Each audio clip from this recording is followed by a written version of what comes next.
The Steamship Authority is a proud partner in many Falmouth community events, including town meeting coverage. And for good reason. Not only do we have a terminal and offices here, about 1/3 of our employees call Falmouth their home. We always work hard to serve our neighbors, friends, and the traveling public. We recently put 7 new electric buses into service at our Falmouth parking lots. Soon we'll be adding new vessels to our fleet, continuing work on our energy-efficient Woods Hole terminal buildings, and adding solar panels at our largest parking lot. At the Steamship Authority, we're serving the islands. And you. Welcome to the Falmouth Chamber of Commerce. The Falmouth Chamber is dedicated to working on behalf of our members to make Falmouth a better place to live, work, and conduct business. We are committed to developing the economic, cultural, educational, and civic interests of our community and welcome the support from all organizations to achieve our combined goals. Whether you call Falmouth home, are a summer resident, or a visitor, we hope you take advantage of all that the Chamber has to offer. Hosting services for fctv.org are provided by MegaNet Communications. MegaNet offers a wide array of internet services including Mega Backup Cloud Service, server colocation, T1, fiber, Metro Ethernet, as well as telephone services such as hosted PBX and digital voice. Their #1 goal is to keep your communications network up and running and allow you to focus on growing your business.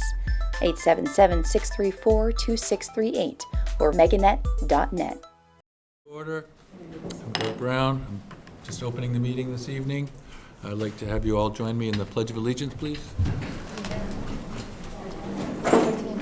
Pledge allegiance to the flag of the United States of America and to the republic for which it stands, one nation, under God, indivisible, with liberty and justice for all. We're going to start this evening with the reorganization of the Select Board. We have three newly elected people. So I'm re-elected. First thing I'd like to say is I just got re-elected for my 4th term, and during my re-election I had kind of anticipated that I would likely be serving as chair, and I spoke to Mr. Muscali last week about what I expected was the fact that I would probably be chair, he might be vice chair, but I wanted to talk to him before we came to our meeting, and Bob expressed strong interest in being the chair, and I was interested to hear that. I know Bob waited a long time, he never got to be vice chair last 2 years. I know you showed a lot of interest in that. And so I'm going to have something to say, but I'd like to hear other comments from other folks first, if anybody else wants to make any comments before I entertain a motion of a nomination. I just want to say thank you to the voters for putting your trust in a 22-year-old kid. I promise to make you not regret it. Not like you had much of a choice anyways. But yeah, it's an honor to serve a town that's given so much to me, and I look forward to working with you all. Great, thank you.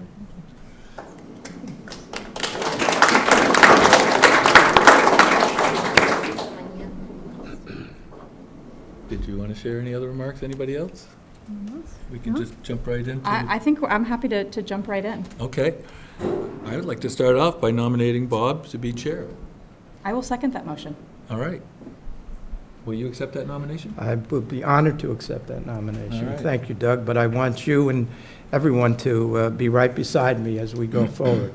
You are the longest-serving member of the board, and you have, indicated you would help me, give me advice, give me guidance, and, I'm going to rely on that going forward as we tackle all these challenges that we're going to face. But I am honored and appreciate the confidence that you have expressed in me. I appreciate your willingness to do the extra work, because there's a lot of it. And, let's see if the other board members agree. Ditto. Okay, so we have a motion and a second. All in favor? Aye. Aye. Excellent. Bob? Thank you. You're in charge.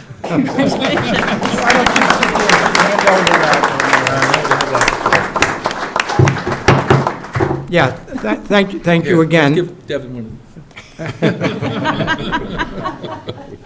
Thank you again, Doug, and everybody, and welcome Jack and Colin to the board. I know with The five of us, we're going to make some real good progress. We're going to continue the work that the prior board did and, face these challenges, tackle these challenges that we face along with, the staff, Mike and Peter. So we're looking forward to a good year. I've told, I think, each one of you, I was impressed by the words of the keynote speaker at the Memorial Day event a week before last, and his slogan was, "One team, one fight," and I view that this board is going to be act the same way. One team, one fight, and that fight being to make the town of Falmouth the best town it can be. So thank you. Good. So I guess the next matter would be to nominate a vice chair.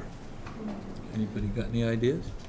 I'd like to put forth a motion to vote for Heather Goldstone as vice chair. Second. Okay. Thank you I both. got a motion and a second, and Bob's in charge. Yep. What am I saying? We have a motion and a second.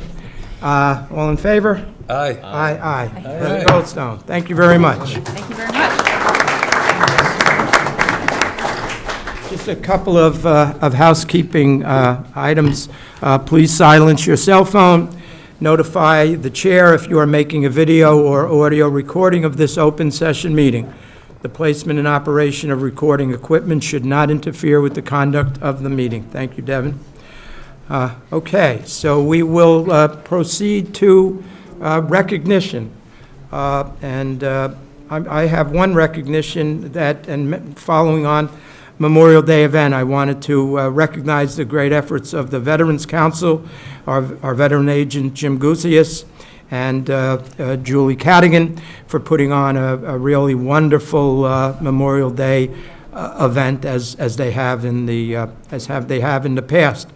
I'd also like to recognize the fine work of the DPW at the overlook dedication of Dr. Gladfelter.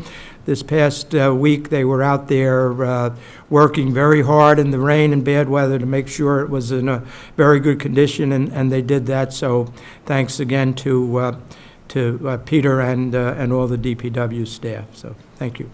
And can we recognize Betsy too? I mean, Yeah, certainly. Betsy, it was 80 people showed up even though it was postponed, and boy, Betsy has gotten us millions and millions of dollars to renovate that river. Yeah, And she certainly deserves that recognition that she I received. think it was over $8 million, actually, Yeah. so quite a feat. So, any other recognitions? No, thank you. Okay, then announcements. I have one that Wounded Warriors are coming to town on Friday morning. If anybody has a moment to take a break and go out at 9 o'clock, 9:30, they start around 9 in North Falmouth, work their way down to Woods Hole, and then make their way back. So anywhere along that time, if you have a chance to get out there and cheer them along, and sure appreciate it. They're certainly deserving of having that nice little ride. A few announcements. Lucky Friday the 13th will also be the Town of Falmouth's Pride Day celebration with a block party at the Gus Canty Rec Center, or near the Gus Canty Rec Center from 4:30 to 7 that evening. So hope to see lots of you there. And then June 19th, of course, is Juneteenth. And the celebration this year will be significantly larger than it has been in past years.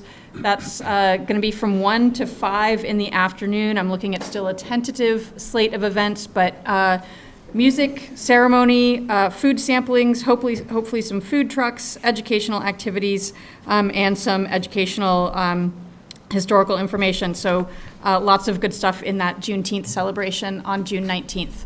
And then one last announcement I would actually like to hand over to Town Manager Mr. Renshaw to share some excellent work and some new resources that are going to be going up on our town website. Thank you, Madam Vice Chair.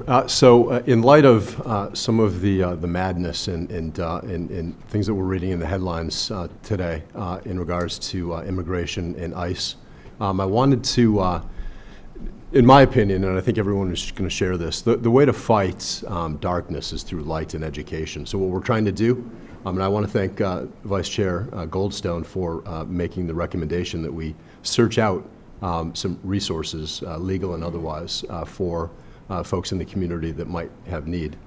So you have, Select Board, in front of you at your chairs, a copy of, and I want to thank the Assistant Town Manager, Peter Johnson-Staub, for putting this together, along with Susie Hauptman, Services Director, and Town Council, Maura O'Keefe. It was a collaborative effort among the three of them in response to the Vice Chair's request. And the document that you have in front of you, I think, is a good start to put some light in this kind of dark times that we're facing right now, and educating people as to what resources are available in our community, and what other state and national resources are available. I really want to commend the Assistant Town Manager for translating this into Portuguese. It's currently on I think it's posted on the website. Well, he didn't do it, but there's a service. Making sure that it happened. I'm not sure it's correct. He's working on his Portuguese. So we've translated the document that you have in front of you into Portuguese, and there's also I think a really outstanding document that the Attorney General's office just released, about a 5-page document entitled "Know Your Rights: ICE Enforcement, a Guide for Immigrants, Families, and Communities." That document has also been posted to the town's website.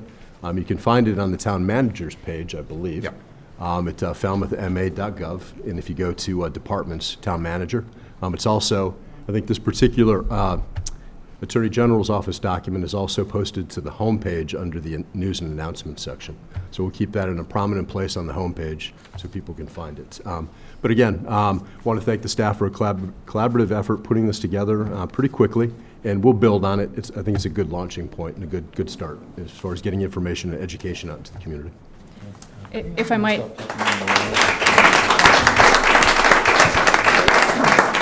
If I might, just for those who aren't looking at the full packet here, in addition to the documents that are online, want to make sure that our whole community knows about some resources that you're able to access through our Human Services Department, which is immigration assistance provided by the Immigration Resource Center 2 days a month by appointment.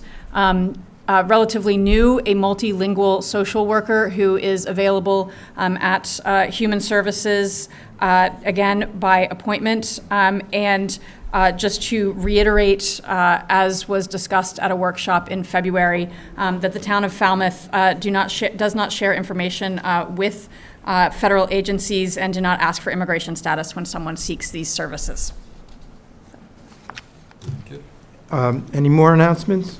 Colin? If I could just piggyback on that, just another second, please, would be to work on the dissemination of this. Posting on our website is one important aspect, but not many folks that this pertains to will be going on that on a daily basis.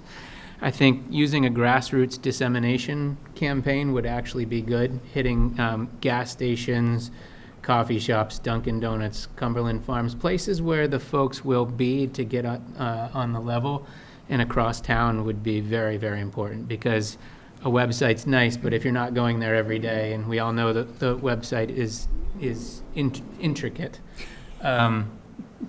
it would be best if we could meet them at their level. So anything we can do to disseminate the information further would help, I think.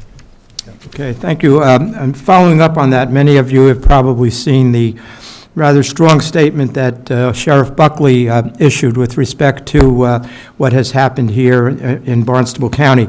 And the sheriff will be at the Veterans Center tomorrow at 4:30. I think this was previously scheduled, but she will be speaking about veterans issues in the sheriff's office, but she will also be speaking, as I understand it, about ICE and the issues surrounding that. So if anyone's interested, 4:30 at the Veterans Center on Dillingham Avenue. If there are no more announcements, we will open it up to public comment. But before we do, I just want to note that public comment may be made on routine matters not on the agenda this evening. Comments are limited to 2 minutes. Please introduce yourself. Since the matter has not been included on our agenda, the Select Board may not participate in the discussion of the topic you raised. So would someone like to speak at public comment? Okay, we have a number. We'll start at the front and work our way back. Please introduce yourself. Good evening. I'm Judy Hirschfield Bartek, excuse me, from the 4th District, and I just want to say I personally really appreciated all of your comments and the Mr. Renshaw's office, the Select Board comments about the resources for the immigrant community, and it's a great start. And the Falmouth Immigrants Rights Coalition, there's a few of us here today, spearheaded by Sandy Feynman Silva, can certainly help with the dissemination of that information. It's hard to understand or wrap our heads around how our country got to where we are today. Who would have ever believed we would witness people being kidnapped off streets from their homes by masked, unidentified men, often without warrants, and downright violating the Constitution and due process? This leaves us in Falmouth outraged and questioning if the federal government gets away with this, who will be the victims of the next roundup? What marginalized group will come next? We implore our Falmouth Select Board members, our elected officials, to make a public statement on these illegal and terrorizing activities. Falmouth must stand out as a community that cares about those who live here and believes in the individual rights of those who live here. And thank you very much.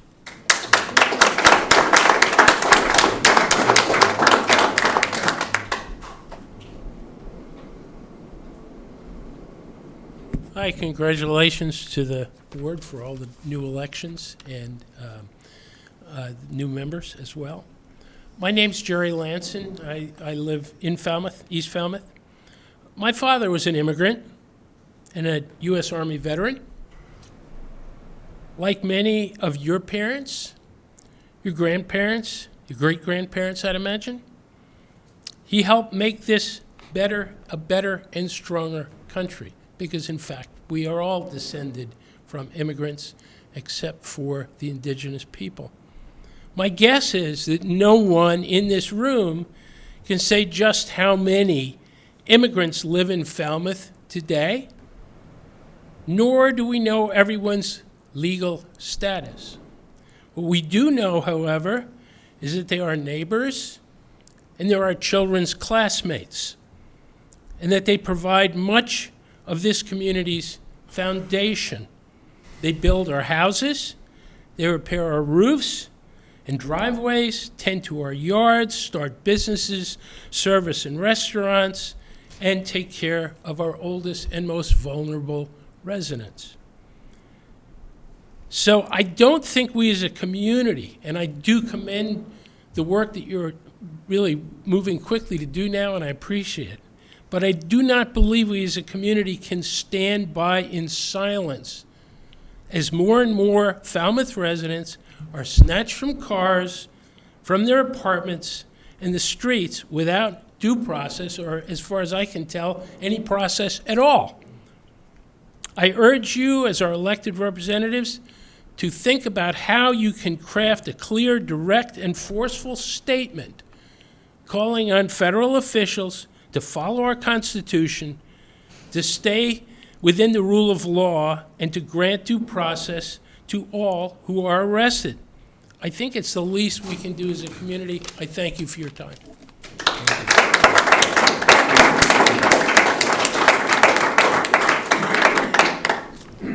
Anyone else? Okay, Dr. Feynman Silva.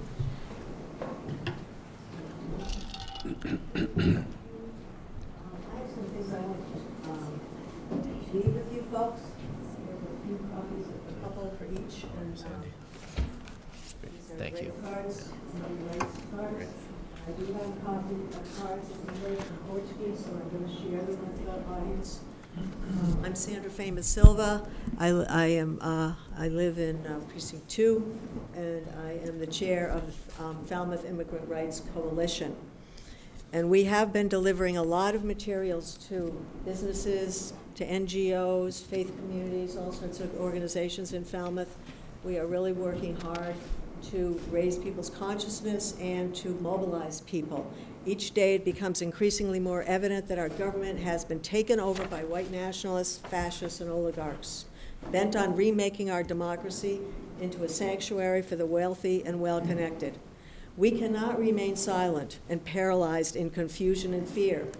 when these same government officials systematically tear down institutions of higher ed, our healthcare system, human and civil rights programs, and even our constitutional rights and our Bill of Rights. We are asking you, our local government officials, to stand with us and declare that we will not allow our 250-year-old democracy to be dismantled and crushed. Silence is complicity, and we must not succumb to it. We ask that the town of Falmouth publicly and forcefully stand with immigrants. As was mentioned already, so many of us are the children and grandchildren of immigrants. I am myself. We ask that the town of Falmouth publicly and forcibly stand with immigrants in our community who face detainment and deportation. Most of these detained have absolutely no criminal or even a civil record, except that they walked in across the border into our country, just as my grandparents did through Ellis Island in 1910. Most of those detained have absolutely no criminal or civil record and have lived here as taxpayers and good citizens. Many of those detained are on the path to full citizenship and have been detained because it was easy for ICE to pick them up randomly off our streets, even here in Falmouth. It's really disgraceful. We ask the Select Board to publicly acknowledge this disgraceful conduct and find ways to protect all of our residents, regardless of their immigration status. Thank you so much.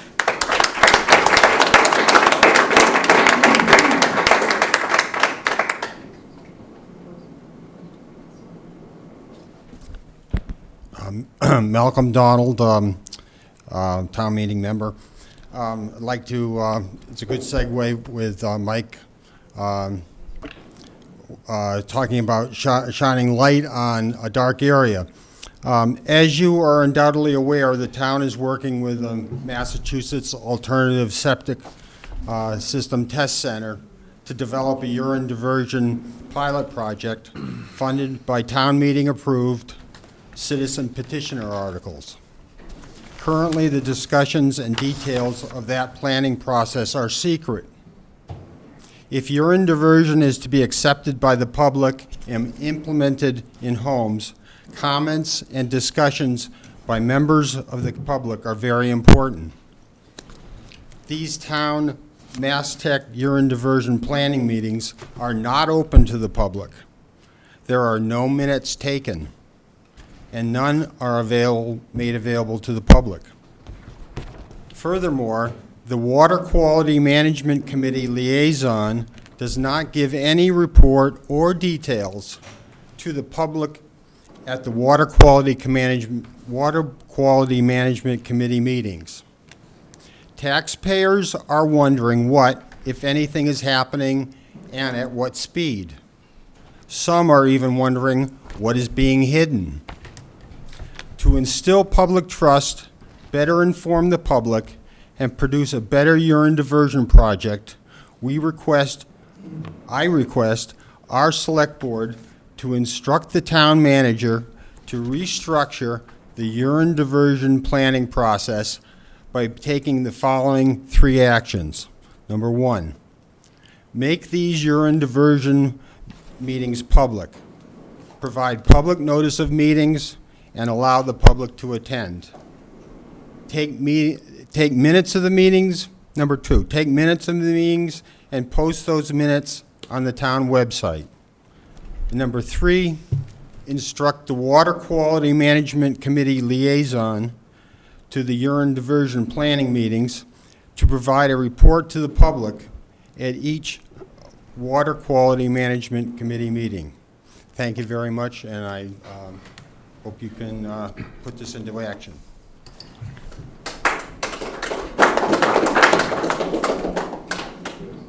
Yes, sir. You can pass them along. Yeah. What? Yeah, I do. Good evening, Peter Wasdorf, Precinct 1. I would like to share some excerpts from a recent letter to Homeland Security officials from Senators Warren and Kaine. Quote, we write to you today regarding ICE's recent immigration enforcement operations that have taken an alarming and dangerous turn. Across the country, masked ICE officers and agents without clearly visible identification as law enforcement have been arresting individuals on the streets and in sensitive locations. Such actions put everyone at risk: the targeted individuals, the ICE officers and agents, and the bystanders who may understand what is happening and may attempt to intervene. The Department of Homeland Security's regulations provide that at the time of arrest, immigration officers must identify themselves, if it is practical and safe to do so, and they must inform the individual the reason for that arrest. Increased use of face coverings and lack of prompt and clear identification by ICE officers and agents in public is also having unintended consequences. Criminals are taking advantage of ICE's anonymity and impersonating law enforcement officers and ICE agents. Recently, this resulted in several criminal acts, including harassment, theft, extortion, assault, battery, sexual assault, and kidnapping. That's the end of the quotes from their letter. In West Falmouth, a homeowner renting an apartment to an immigrant was laughed at when she asked an ICE officer to see a warrant. In New Bedford, a couple, stopped in their car and mistaken for a targeted person, were following their lawyer's advice to wait for her arrival when ICE used a sledgehammer to break their car windows and pull them out. A supposedly carefully vetted ICE officer's white supremacist arm tattoo was photographed by the Martha's Vineyard Times. We all, the public and government officials alike, need to condemn these ICE actions, and we certainly need to protect and assist our immigrant neighbors in all ways possible.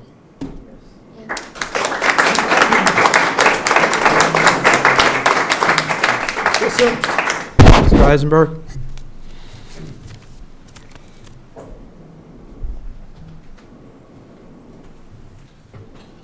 Mr. Chairman, Madam Vice Chair,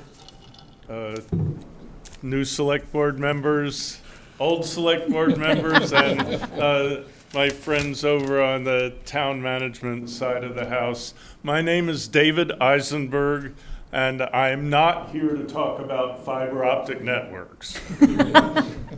I'm here to talk about the effects of the Trump administration's cutback of science to our town and the potential economic disaster that it could represent. Falmouth employs about 2,000 science workers with an annual payroll of $500 million. This is big in our small town. The Trump administration is already cutting back grants and laying off science workers. The 2026 budget, now before Congress, could embody cuts of 50% or more. Plus, there's a move to cut operating funds that our labs depend upon from as high as 70% to a ceiling of 15%. This is big. Science families own and rent homes, they shop, they send their kids to school, they get their lawns mowed, their houses painted, they go to the stores and restaurant, the dentist. The effects of science cutbacks are going to go far beyond the scientists themselves. Our town is facing a potential economic mess in the very short term. We need to be aware of the dimensions of the coming cutbacks. The Select Board should invite the heads of the Falmouth scientific institutions to come before it and explain what they're seeing. I don't know what else, maybe an emergency committee, even if only half of what's projected happens, this town is in deep stuff, and it's time that it is on Falmouth's radar. Thank you very much.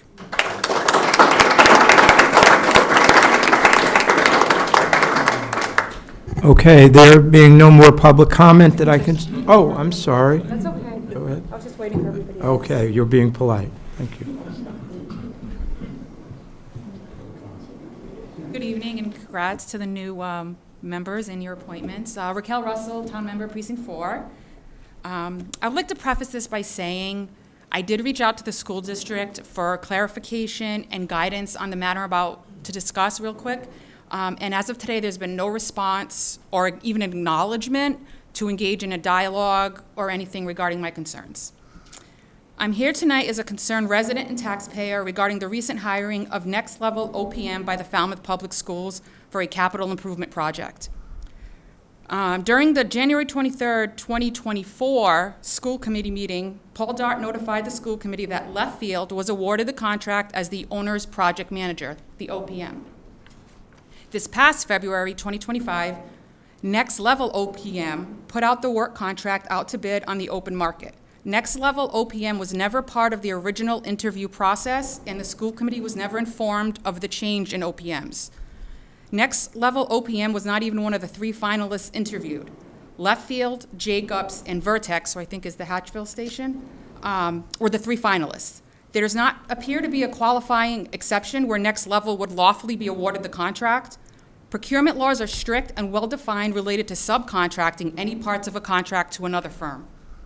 This appears to violate the procurement law set forth under Mass General Law, Chapter 149, Section 44A and a half. Equally concerning is the fact that the scope of work for this project has been altered from what was originally presented to and approved by town meeting voters. Changes to the scope, purpose, or design of a project without returning to town meeting for reauthorization may constitute a misuse of funds and a violation of Massachusetts finance laws, including Mass General Laws, Chapter 44, Section 53. Bypassing the proper legal processes undermines the integrity of public procurement and raises serious ethics concerns.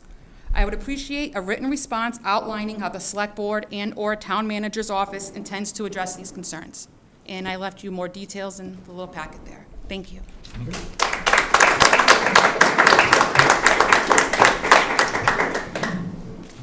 Okay, now we're done with public comment. We'll proceed. Chair, if I might. Yes? Without responding to the content of anything that anyone said, I would simply like to thank everyone who came out tonight. We don't usually have this robust a public comment period. And thank each of you for making the time to come out and exercise your right to share your perspectives. Only thing I'll add is cause some good trouble. Sure. Yes. Yes. Just to make an announcement on the doorway. Folks, if I could, there's a couple of seats up front. If I could have you come in from the doorway. We can't have anyone blocking the doorway. Thank you.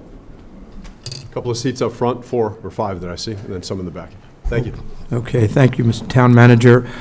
So we are going to interview and consider votes to appoint committee members. The first is the Conservation Commission, David Kent. Is Mr. Kent here? He is, okay. We'll just wait a moment while anyone who wants to leave does so. Good evening, Mr. Kent. Would you like to tell us about yourself? Was there anything that you'd like to add from what's in your resume and application? Please feel free to do so. I probably should mention why I'd like to be on the commission. I retired 2 years ago, and I'm looking for something I can do to help the community and to be fulfilling in my retirement. And I considered doing this a couple of years ago, but at that time I was planning on being in Europe for 3 months every year. But that's fallen through due to family considerations. So now I need more to do, and I'd like to contribute. And I met with Jen Hudson, and it's an interesting job. I think I can sink my teeth into it and do some good. Good. I kind of took away from Mr. Renshaw. If you wanted to give us a little background here. No, I am new at this job. I apologize. So okay. I'm learning on the fly here, but okay. All right. Is anyone prepared to make a motion with respect to Mr. Kent? Are any questions? Or any questions? I don't have any, but we yep. do that. Yep. As I said, I'm learning. I'm here for you. Right by my side. I have no questions. I think Mr. Kent's varied background would be a real benefit to the Conservation Commission.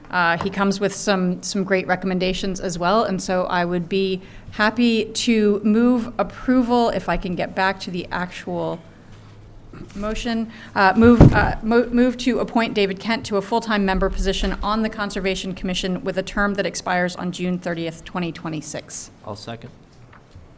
Okay. All in favor? Aye. Aye. Okay, thank you, Mr. Kent. Okay.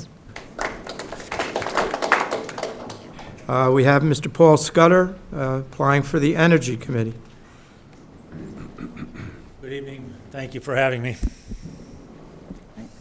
You want to give a little background, Mr. Renshaw? I would be delighted. Thank you. As the board knows, the Energy Committee consists of 7 members. Terms on the Energy Committee are 3-year terms that run from July 1 through June 30. There are currently 4 vacancies on the Energy Committee, 1 vacancy with a term ending of June 30th, 2027, 2 vacancies with unexpired terms ending June 30th, 2026, and 1 vacancy with an unexpired term ending June 30th of 25. Dr. Scudder has attended Energy Committee meetings for the past couple of years, Yes, sir. according to his application. And as stated in his application, Dr. Scudder has a background as a physician. Dr. Scudder has had a lifelong commitment to environmental and related issues and has personal experience with home electrification in Falmouth. Okay, thank you, Mr. Scudder. Dr. Scudder, do you have anything to add for what's in your packet? I don't think there's anything terribly material. I've been a resident of Falmouth since 2009 when I moved here from off Cape and took up my a new practice of vascular surgery and practiced until late 2023 when I stopped seeing patients. I continue to do a little bit of consulting for other physicians, but I'm not seeing patients. I volunteer in several different capacities, including working with the Falmouth Road Race and the Boston Marathon and the Cape Cod Marathon on their medical teams, as a pastoral council member of St. Joseph's Parish here in Falmouth. And I am very supportive of the Energy Committee's mission, which Mr. Renshaw has outlined for us, and all the tremendous work that Stephanie Madsen is doing. And I look forward to being part of trying to move that project forward in terms of helping the town to help the community at large. Excellent. And you would be applying for the vacancy ending 6/30/2027, is that correct? I guess so. I guess I hadn't really thought about that. I guess as I stand here, I would say if there's a 3-year term, I would hope to be applying for a 3-year term. That's the longest that we have. There's one that expires in 2025, June, and one in 2026. So it'll be a 2-year term. Well, why don't we do that then? Sounds good. Does anyone have any questions of Dr. Scudder?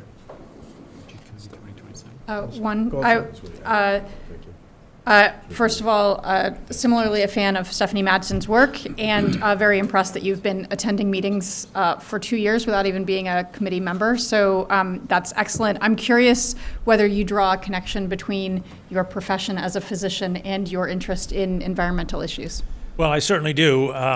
And without trying to get too long-winded about it, I refer you to a letter I had in the Enterprise 2 or 3 weeks ago speaking about the intersection of the impact of fossil fuel combustion on personal health as well as on the health of our climate as a whole. Mm-hmm. I think there's a lot more that could be said about that, but we probably don't have time for that kind of symposium right now. Anyone else have any questions? I just make a comment. You know, the Energy Committee is a very important committee in this town. Even with the appointment of Dr. Scudder, there are still 3 vacancies that are out there, and I urge people to consider possibly joining the Energy Committee, certainly with what's going on with climate change and coastal resilience and all of the results and consequences of that. The Energy Committee is a very important committee. And I think there's room for lots more interaction between the Energy Committee and other parts of the town administration and government. There's interaction that's financial. There's interaction, as you say, with coastal resilience. There's interaction with conservation. There's interaction with many departments and whatnot. And sometimes it's hard. You know, I talk like I'm half a member because I've been attending it for 2 years, but sometimes it's hard for us to see how to make those connections, but they ought to be there. You know, we know one of the great things about Falmouth is that it is a big place for volunteers. We have plenty of volunteers, many different organizations, but there are a number of vacancies on town committees, and you can look on the town website and see the vacancies, and if your interests align with those vacancies, I urge you to think about applying. So, yes, Mr. Brown. Dr. Scudder, it's a little bit challenging to have committees interact directly with staff and other groups. So No problem. So what we try to do is get committees to focus their energy and efforts on making recommendations to the select board, and then we'll take that and pass it on to the town manager for implementation. So the direct outreach is a tricky one because we have like 60 My comments were not committees. meant in any way to be critical, but were to think about opportunities. Constructive, I understand. I'm just trying to just throw that to you because that is one limitation we have of administering these committees. It would be too complicated if everybody, you can't draw that organizational chart. Exactly. All right. Anyone else? Anyone prepared to make a motion? I would make a motion to appoint Dr. Scudder to the Energy Committee for a term ending 6/30/27. Second. Okay, with a motion and a second, all in favor? Aye. Thank you so Okay, much. thank you, Dr. Thank you. Scudder. Thank you very much. It's a privilege to be here, and it's off topic and whatnot, but I loved hearing the public comments, particularly about the immigration stuff. Thank you all very much for making them. Certainly. Okay, we're running a little behind schedule, but we have 3 public hearings. And the first is to consider a vote to approve an application for an entertainment license and a Sunday entertainment license. Barnstable County Agricultural Society, Barnstable County Fair, Cape Cod Fairgrounds, 1220 Nathan Ellis Highway, East Falmouth, July 21 to July 27, 2025. Vice Chair Goldstone for the notice, please. Yes, notice is hereby given under Chapter 140, Section 183A of the General Laws, as amended by Chapter 299 of the Acts of 1926 and amendments thereto, that Barnstable County Agricultural Society has applied for an entertainment license and a Sunday entertainment license for the Barnstable County Fair to be held at Cape Cod Fairgrounds, 1220 Nathan Ellis Highway, East Falmouth, from Monday, July 21 through Sunday, July 27, 2025. A hearing on the above application will be held in the Select Board Meeting Room, Town Hall, 59 Town Hall Square, Falmouth, on Tuesday, June 3rd, 2025, at 6:45 p.m. Comments may be sent to selectboard@falmouthma.gov. Thank you. Mr. Town Manager? Thank you, Mr. Chair. Ms. Wendy Brown, who I believe is in the audience, representing the applicant, Barnstable County Agricultural Society, has made application for this entertainment license and a Sunday entertainment license for the Barnstable County Fair, as the Vice Chair indicated, to be held from Monday, July 21st through Sunday, July 27th. The hours of the fair are from 12 noon to 10 p.m. As you all likely know, the Barnstable County Fair has gone on for a long time, since 1844. The county fair will have country bands and light rock bands on the main stage during the hours of 6 p.m. to 8:30 p.m. I just want to say, my first year here, I attended the 2023 event, and it was fantastic. I saw Foghat in concert, and they were pretty cool. It was pretty cool. So thank you, Wendy. The applicant has provided a list of the bands included in your packet that are scheduled to play and their performance times, along with an area map showing the location of the main stage, as well as other attractions and amenities. The fair will have various amusements and ground acts during the hours of, again, 12 noon to 10 p.m. That's all I have, Mr. Chair. Okay, I have a question. Is it really the real Buckinghams that are going to be there on July 27th? Yes, it is. Some of us in the audience remember the Buckinghams, not Mr. Richardson, I'm sure. Jack's wondering who you're talking about. I've been on the zipper plenty of times, so I've got that. Okay, any other comments or questions from any of the board Comments or members? questions? You want to get any free advertising while you're here? July 21st to the 27th, and I hope Mashpee's done with their road work. Good one. Well, if nobody has anything, I have a motion I'm ready to read. If you, Are you ready to motion to close the public hearing? I would make a motion to close the hearing. Second. Okay, all in favor? Aye. Aye. Okay. Any discussion amongst the board? I want some fried dough. Okay. Might surprise some to know that I'm a huge fan of the Demolition Derby, so there every year. And For drivers, so. for that, you would have to talk to one of my children. I miss the horse racing around the ring of the Well, county really fair. build up the horse courses this year. We've got a couple of shows going on. And Oh, yeah? It'll be 7 days. Yeah, some real good bands there. Okay. I make a motion to approve the application submitted by the Barnstable County Agricultural Society for an entertainment license and a Sunday entertainment license for the Barnstable County Fair to be held at the Cape Cod Fairgrounds from Monday, July 21st through Monday, July 27th, 2025. I second. Second, we have a motion and a second. Any further discussions? Hearing none. All in favor? Aye. Thank you. Thank you very much. Thank you. Have a good evening. Thank you.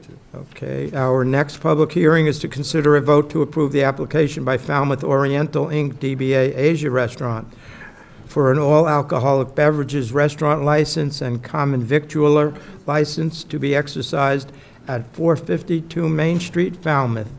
Again, Dr. Goldstone for the notice, please. Notice is hereby given under Chapter 138 of the General Laws as amended that Falmouth Oriental, Inc., DBA Asia Restaurant, has applied for an all-alcoholic beverages license, a restaurant license, to be exercised at 452 Main Street, Falmouth, Mass. A hearing on the above application will be held in the Select Board Meeting Room, Falmouth Town Hall, on Tuesday, June 3rd, 2025, at 6:45 p.m. Comments may be sent to selectboard@falmouthma.gov. Thank you. Mr. Renshaw? Thank you, Mr. Chair. I want to make note to the board that we're changing things up a bit. As Vice Chair read, this is a public hearing in regards to the all-alcoholic beverages restaurant license, but it also includes, this item is also including, outside of the public hearing, a request for a common victualler license. Rather than having the applicant wait till later in the agenda, we're trying to package these together. So we'll have the public hearing in regards to the all-alcoholic beverage license application, close the hearing, make that decision, and then I'd ask that the board also consider approving the common vic. I think that's a good way. We should try to do that going forward as much as we possibly can. Diane has made that point, so Very I'm good. follow. I'm sure the applicants will be happy. So, Mr. Chair and Select Board, a complete application was received by the office on May 13th. An application for common victualler license was received on May 8th. Floor plans have been approved by the building commissioner for both the common victualler license and the liquor license on May 2nd. Which were submitted with both applications.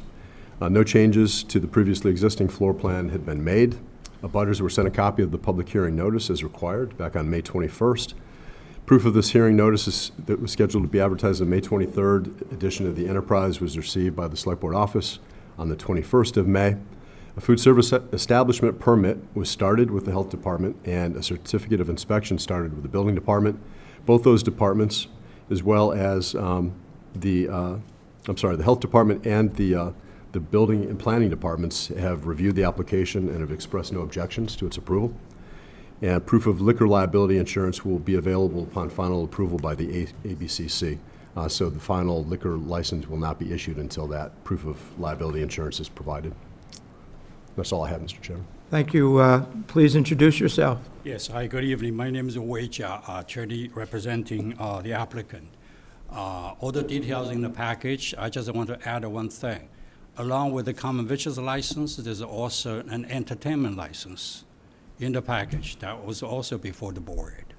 So we wish that the board will also consider that entertainment license.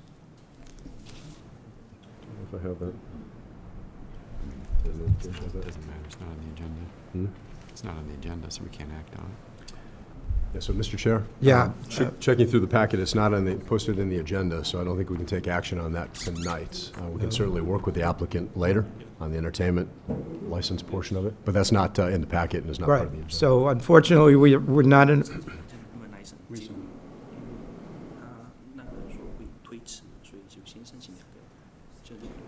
I was just advised that because I was out of the country and Mr. Ren came to the town, submitted the application, and he said he was advised not to submit an entertainment license for a later date. Okay, So, well, very good. So then we'll deal with the all alcohol and discuss that. Do you have anything else to say, sir? Well, this is Pekin Garden Falmouth used to be here. It's an old restaurant, and it was closed. So they did have a full liquor license when it was in operation. And my client, this company, Falmouth Oriental, purchased the existing restaurant, not in operation. And because the license is no longer in existence, that's why they apply for for a new license application for liquor. Okay. Right. And, I assume this is the same Asia that operates at the Mashpee Commons, am I correct in that regard? Yes, actually, the proposed manager, Mr. Zhou, has been in the restaurant business for over 17 years, and he now works for the Mashpee restaurant, which is also, he's the partial owner of the restaurant. Okay. Any other questions or comments? One clarifying question. Mr. Zhu is currently the executive chef, and it states in the application has held an interest in the all-alcoholic beverage, in a license before. Has he been the manager of a license before? No, he has not been the manager, but executive chef. Okay. Now he's a proposed manager for this restaurant. As noted in another hearing a couple of weeks ago, you have to start sometime, so. Yes, and he's a tip certified, along with other assistant manager, all tip certified. Okay. Excellent. Thank you. Okay, anyone in the audience have anything to say with respect to this application? If none, I'd entertain a motion to close the public hearing for the all-alcoholic beverage restaurant license. So moved? Second? All in favor? Aye. Aye. Okay. Okay. Any comment or discussion amongst the board? Otherwise, we can make a move to approve. I would just comment that it's the same as what it was, pretty much, with just new owners. We have a second? Mr. Richardson, a second. All in favor? Aye. Okay, now we'll just move to the, It doesn't have to be a written motion. oh, okay. Was there Would an you like the official- complete motion? You want to just read the motion? Well, we We can- should, but it'll Go look ahead. The motion Armin. is to approve the application by Falmouth Oriental, Inc., DBA Asia Restaurant for an all-alcoholic beverages restaurant license and common victualler license to be exercised at 452 Main Street, Falmouth, as presented. Second. Okay. All in favor? Aye. Aye. Okay. So that's taken care of, and now we'll go to the common victual license application. And That was actually included in the motion that was just read. Oh, it's all both together. Do you want to do it? Intentionally or not, it was included in the motion. We'll work on What I just read this. was- We'll work on this. We are We'll trying get to it right. streamline the process a little bit, but we'll work on it. I think we're okay with it. We're I like okay? the streamlining, and I'd hate to have an alcohol license without a restaurant license, so I think we're good. Okay, So I think you're good, and then we'll see you again for the entertainment, right? Okay. thank you very much. Thank you. Good luck. Okay, the third and final public hearing is consider a vote to approve an application by College Light Opera Company for an annual entertainment license to be executed at Highfield Hall, 58 Highfield Drive, Falmouth. Is the applicant here? Okay. Mr. Renshaw? Sorry, do you want me to read the Okay, public sure. hearing Yep. notice? And I will say I'm looking forward to reading a lot fewer of these once we get a licensing commission going. But notice is hereby given under Chapter 140, Section 183A of the General Laws as amended by Chapter 299 of the Acts of 1926 and amendments thereto, that College Light Opera Company located at Highfield Theater, 58 Highfield Drive, Falmouth, Mass., has applied for an annual entertainment license. A hearing on the above application will be held in the Select Board Meeting Room, Falmouth Town Hall, on Tuesday, June 3rd, 2025, at 6:45 p.m. Comments may be sent to selectboard@falmouthmass.gov per order of the Select Board. Thank you, Mr. Renshaw. Thank you, Mr. Chair. The application was received by the Select Board office on May 13th. The public hearing notice, as Madam Vice Chair just read, had been forwarded and sent to the abutters at properties within 300 foot by first-class mail as required. The public hearing notice was then published on in the May 23rd edition of the Falmouth Enterprise. Mr. Chair and Select Board, the Building Commissioner reviewed and approved the floor plans for Highfield Theater back on May 13th. A certificate of inspection issued by the Building Department is pending.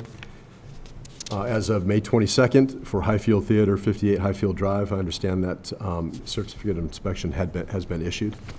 The application was sent for review by town departments. The Police Department, Planning Department, and the Health Department reviewed, and no objections to the approval were noted. Okay, thank you. Please introduce yourself. Hello, I'm Mark Pearson, Executive Director, College Light Opera Company. Okay, do you have anything to add with respect to your application that we should know about? One thing I might amend, it might just have been a mistake. I think the chairman said Highfield Hall, but it's Highfield Theater. Correct. Okay, thank you. Yep, that's it. Okay. Any questions among the board? Am I correct, this is the first time that you're applying for this license? Correct. Is that a change in operations or simply in terms of the activities that you'll be conducting or just new practice? No change. Excellent, thank you. I think it's actually us that's making the change. Yeah, I think the town changed. It was a result, This is our, result of the our entertainment 57th license. year doing it, but Yeah, our first year doing this. Exactly, First, yeah. excellent. Okay.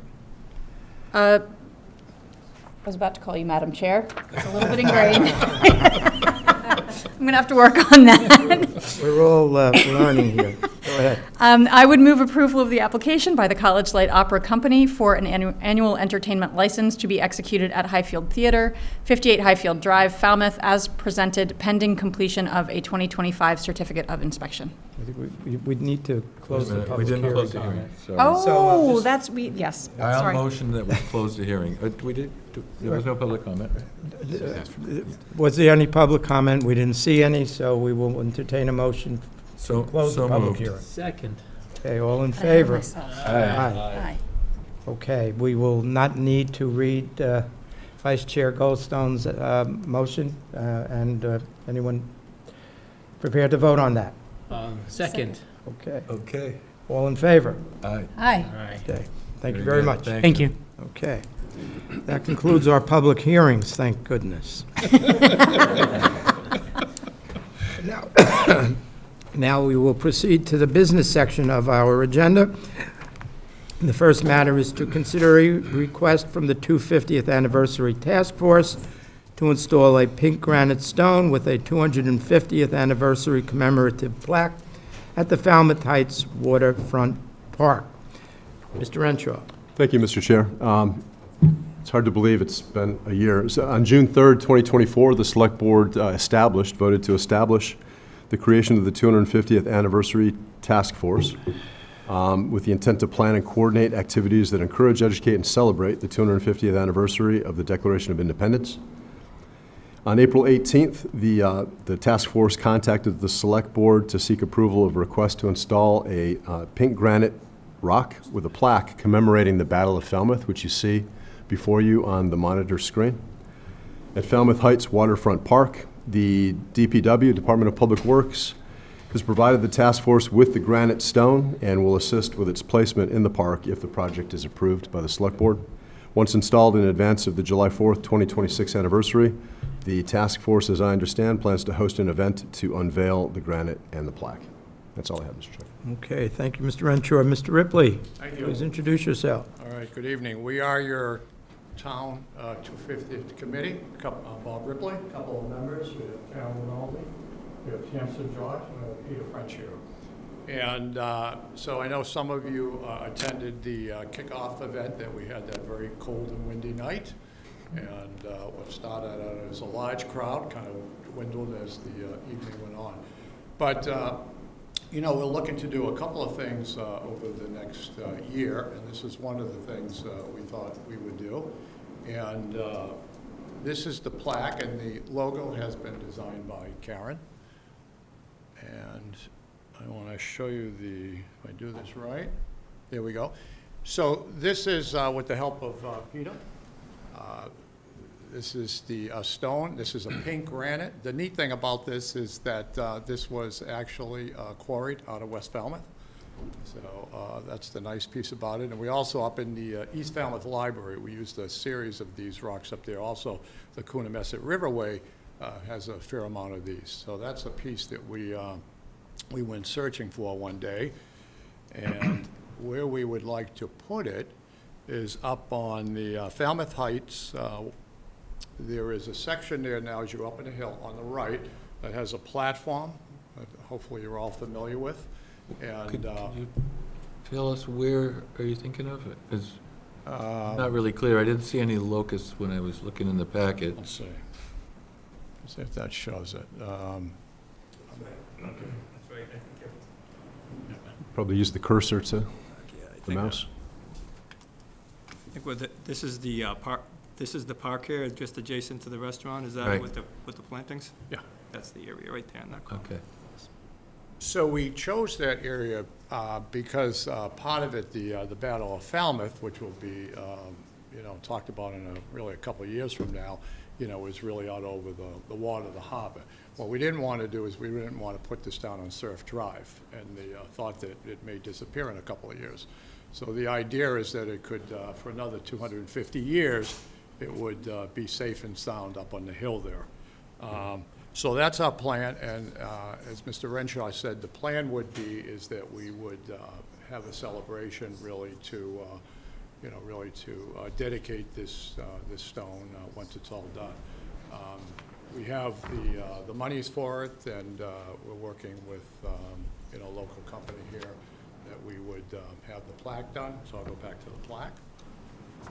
That we would have this plaque put on the stone, and that we would have it brought up to that location. Bob, could you speak a little closer to the mic, because the folks at home probably can't hear you. Okay. So this is the plaque that we're seeking approval for to be placed on the stone, to be placed up on Falmouth Heights. And that the ending would be we would have a dedication for the stone. So I don't know if Karen? If I may just interrupt. Sure. If I may interrupt, that actually is not the exact location intended. There was some confusion about that, so if I may explain the location. But first, introduce yourself, although everyone knows you. Thank you, Bob, and congratulations, and to all the new members of the board as well. My name is Karen Ronaldo. I'm part of the 250 Committee Task Force, and we spent some time trying to find an appropriate location for this rock gift to the town from the 250 Committee, a place that would be safe and well-trafficked, walked, and passerbys in cars, so that they would recognize it and appreciate the message in the tablet as well. The location is right above the casino at the bluff on top of the hill. There's a platform. Where that overlook is, or where And that it wooden overlooks platform. Vineyard Sound. Yeah, it's Okay. actually the perfect location, because you look out to the beaches up through Knobsco Light, and it all ties in, the old stone dock, it all ties in so nicely with the logo and the story behind that. And that's a story that we tried to express and explain early on. So that location, correcting that, there is a bench there right now that says Vera loves Bill. It's a granite small bench, and we think that there is space there for this monument as well. So, sorry to interrupt. Okay, so ignore what I said and listen to Karen. So that's where we would like to place it. We do agree on that, yes. Yeah. So, Mr. French, do you have anything to add, or you're just here in support? Thank you. Nice job. Brown?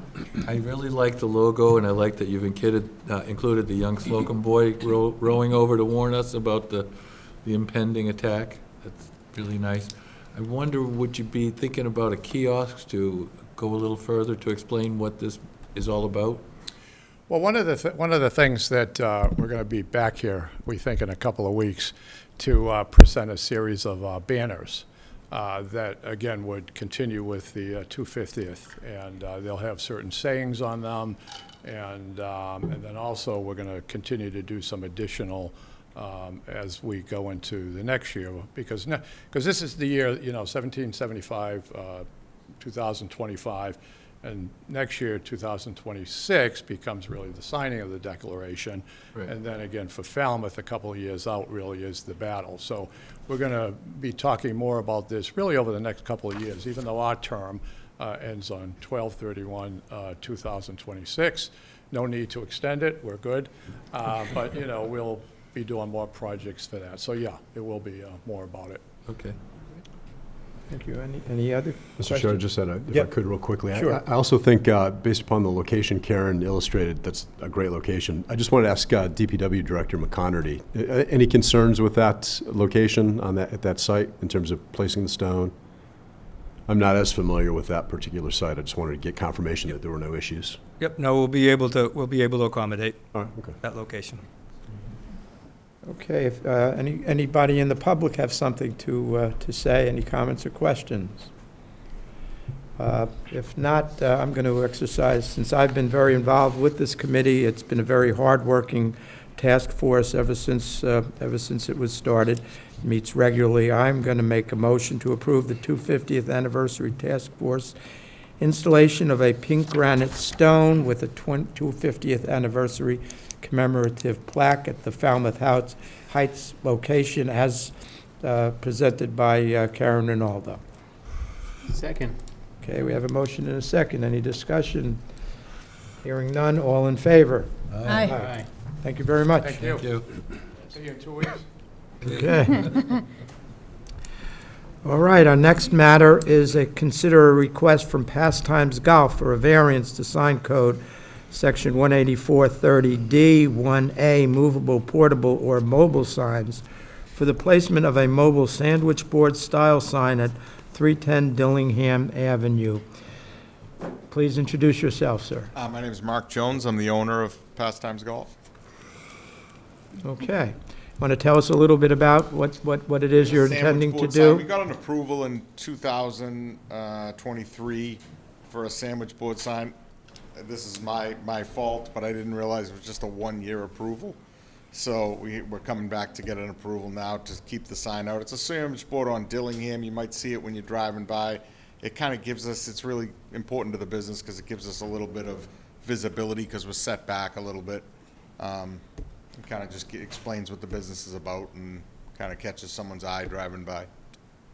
Go ahead, Mr. Brown. I was just going to say, I don't know if I misread. I thought it was only like 4 months. The idea is that when you're a new business, you got to have some signage, but this just gets you by until you get around to getting the permanent sign.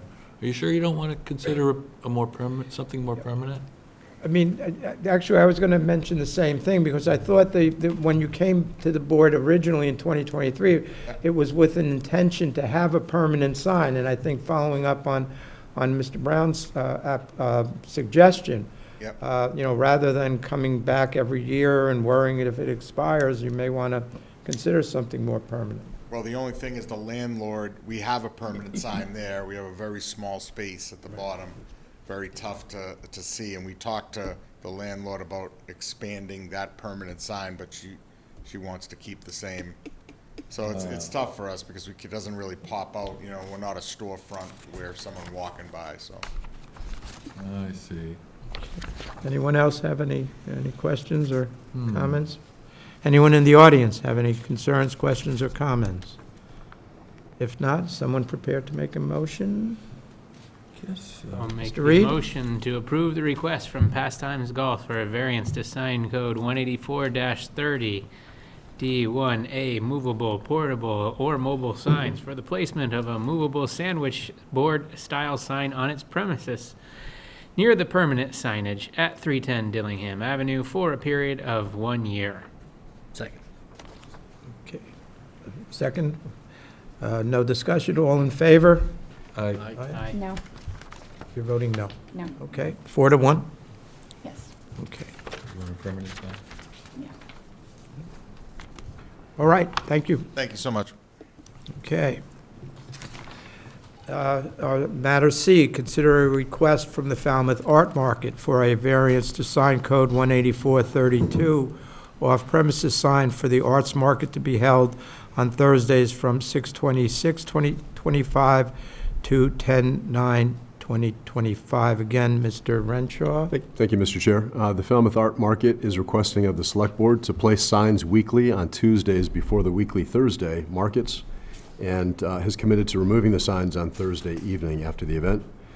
As Mr. Chair indicated, the event will take place at Marina Park on Thursdays from the 25th of June through October 9th of this year.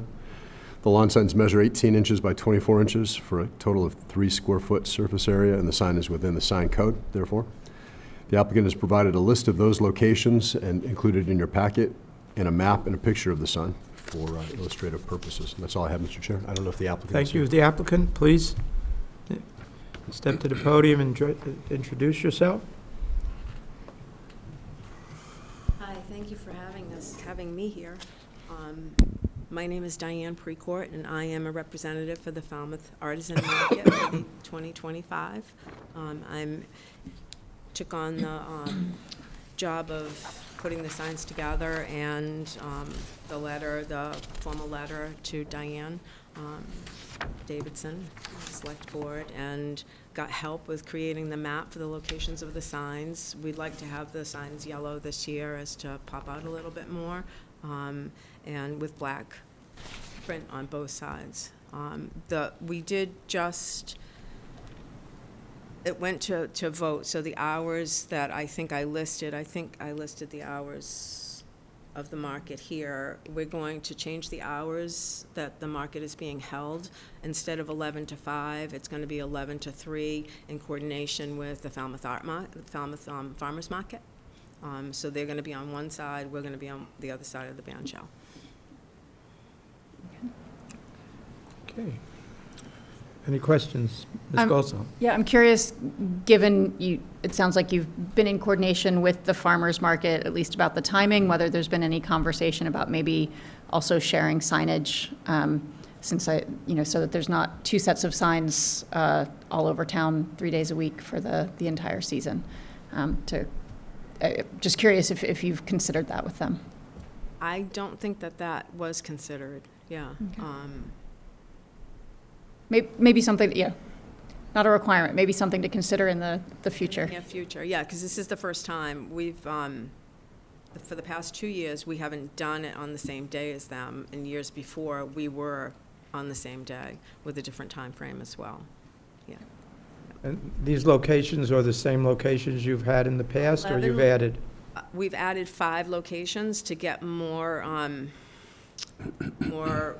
Visibility. Ourselves out there a little bit more. I think you can see on the list. So we had the first 11 have been for years now, the same place. So we've added like Route 151 and Sandwich Road, the corner of Sandwich Road and Brick Kiln Road, corner of Clinton and Shore, Grand Ave and Worcester Court, and Central Ave and Route 28, East Falmouth, near Kenyon's Market, just to pull more people in. It's all local artisans. The woman that we're using, if we get approved, the woman that we're using for the signage is a local business, and she's been great. So, and it's great. Like, it's a juried market this year, so all of the artisans we're trying to lift it a higher scale market. Mm-hmm. And the signs go up Tuesday, and they're removed at the end of the night the end of the day on Thursday. Yes, if it's possible. Have we ever had any problem with making the signs being removed on time or anything like that? I'm aware of No complaints. Okay. Anyone else on the board have any questions? Anyone in the audience have any questions, concerns, or comments? If not, I'll entertain a motion. I would move approval of the request for a variance to sign code 184-32 off-premises signs for the placement of signs at 16 locations on the Tuesdays before the weekly Thursday events, and removal on Thursday evenings for the Falmouth Art Market to be held at Marina Park on Thursdays from June 25th to October 9th, 2025. I'll second that. Okay, we have a motion and a second. Any further discussion? Hearing none. All those in favor? Aye. Aye. Okay, thank you very much. Good luck. Thank you very Good much. season. Thank you. Maybe we'll Okay. see you there. Yes, you will. Okay. Our next item of business is to discuss and consider a vote to submit a letter in support of term limits for the Steamship Authority Board of Governors as Mr. Renshaw, please. So, Mr. Chair, did we? I think we skipped one. One more Oh, sign. I'm sorry. And my good friend, Mr. Afarian, I apologize. D, consider a request from the Falmouth Running Club for a variance to sign code section 184-7, placement and 184-32 off-premises sign to hang Cape Cod Marathon flags on light poles on Main Street. Mr. Afarian, please. Mr. Renshaw? Yes, real quickly, Mr. Chair. The Falmouth Running Club submitted the request for the variance to the Select Board office on May 17th. The club is requesting the placement of 30 banners on the light poles on Main Street and 12 banners to be located on poles in the Mullen Hall School parking lot. The banners measure 2 feet by 3 feet. Banners are requested to be installed 30 days before the event, which is on October 11th, 12th. The DPW has provided some conditions for the size and installation of the banners included in your board packet, and it's an annotation. And Mr. Chair, Select Board members, the department recommendation in light of the workload impact on the Department of Public Works for this and other requests along Main Street, the department is recommending the Select Board approve the installation of 10 banners on Main Street rather than the requested 30. Okay, thank you. Mr. Afarian, please introduce yourself and tell us why 30 is important to you. Yes, my name's Jack Afarian. I'm the race director for the Cape Cod Marathon. And I want to apologize up front. I may not be bringing my A game tonight. I got knocked in the head earlier this afternoon. So I'll try to make as much sense as I can. I've been the race director for 7 years, and for those 7 years, we've had the 30 banners along Main Street. They create a very festive environment for the runners when they come into town and for tourists that are here for that 30-day period. It just creates a nice environment for us to have it. Having just 10 banners up there significantly reduces the impact that we have with the public and with the runners. So we would like to get a reconsideration and possibly get maybe 20 banners put on Main Street. And if DPW can't do it, would it be possible if my team put up the second 10 banners and took them down? In the first 2 years that we did this, and we've been doing it for 7 years, my team did put the banners on the light posts until we were instructed by the past town manager that we couldn't do that any longer. And that's when DPW came along and put the banners up. And Peter's team has done a great job. They've worked with us fabulously for these last 5 years in doing it. And I'd like to work with him as best as we can to see if we can get more banners put up. If we can't, we can't, but I would like to have that considered. Thank you. Anyone? Ms. Goldstone? I have a few questions for the town manager. Can you just, refresh my memory on how many of the banner placements there are on Main Street total? 44, I believe, is the number. 44. Is that correct? That's 44 poles. 44 poles. 44 poles. The opportunity to hang 44 Right. banners along Main Street. I'll take 44. And at this time of year, I think we voted that by default, those would be Home of the Clippers signs placed there, and maybe these are questions for Mr. McConerty, I'm not sure. Is there any competition at that time for the light posts and the signage that's up? That's a great question. So I don't believe it's a matter of competition. I do recall the board approving the Home of the Clippers signage. I don't believe it's a competition. And Peter, do you know anything? Do you have a work ticket to install? Sorry to put you on the spot. Do you know of any conflicts with regards to this event and any other events that are occurring? No, I think what happens is it goes through the special events, it gets the approvals, and then we get the approvals at certain times of the year. So several years ago, it was the Cape Cod Marathon, and then the high school joined on, and then the Commodores joined on, and then the 250s joining on, and then there's others that are joining on. And throughout the year, actually, there's going to have to be some more review of that for what times of the year that can be done. It's really taken off. It's popular, so it's become burdensome for the Public Works to be able to install them and maintain them up. Definitely understand that burden. Is the possibility of employing volunteers to assist a possibility, or is that a liability issue? So great question. And Mr. Afarian mentioned the fact that, in the past that was allowed to allow folks to hang poles or banners on the poles. My concern, and I don't know the rationale of the previous town manager, but my concern is safety and liability concerns, exposure perhaps to the town if somebody should fall, get hurt, injured. If we give consent to allow somebody up on the pole. So that would be my first concern. The other, for those of you who have worked with me for a couple of years now, consistency. And if you recall, it was 3 months ago, the Commodores had requested, I think there was 30 or 40 signs, and in the board, because of the workload concerns that were expressed by the DPW director, recommended a lesser number, and I think that number was 10. So, From my perspective as the town manager, I'm not comfortable allowing volunteers or citizens, residents to get up on the poles. I think going forward, and I've talked to Peter McConerty about this, going forward, and Peter's done some research on this, other municipalities, I'm told, have access to contractors that allow these groups to contract with a contractor, so they would use contracted labor to install, and the contractor would have all of the liability. And that would be my preference. We don't have that in place now, unfortunately, but it's something, I think it's an option that we need to look at.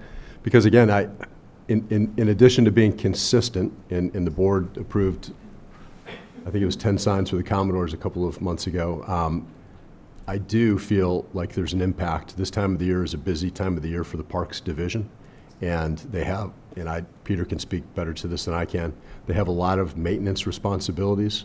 It's not a matter of cost per se, it's just literally what is going to have to wait in terms of maintenance of park facility, a field mowing, to bring the crews off of those regular scheduled tasks to hang the signs. I know it sounds like a kind of a trivial point, but that is a consideration, is the workload. We're not growing that Parks Division staff, and they do have a lot of other maintenance responsibilities, important responsibilities, so that's a concern of mine as well. The workload, the consistency, and also liability concerns with regards to allowing people that are not trained to go up on our poles.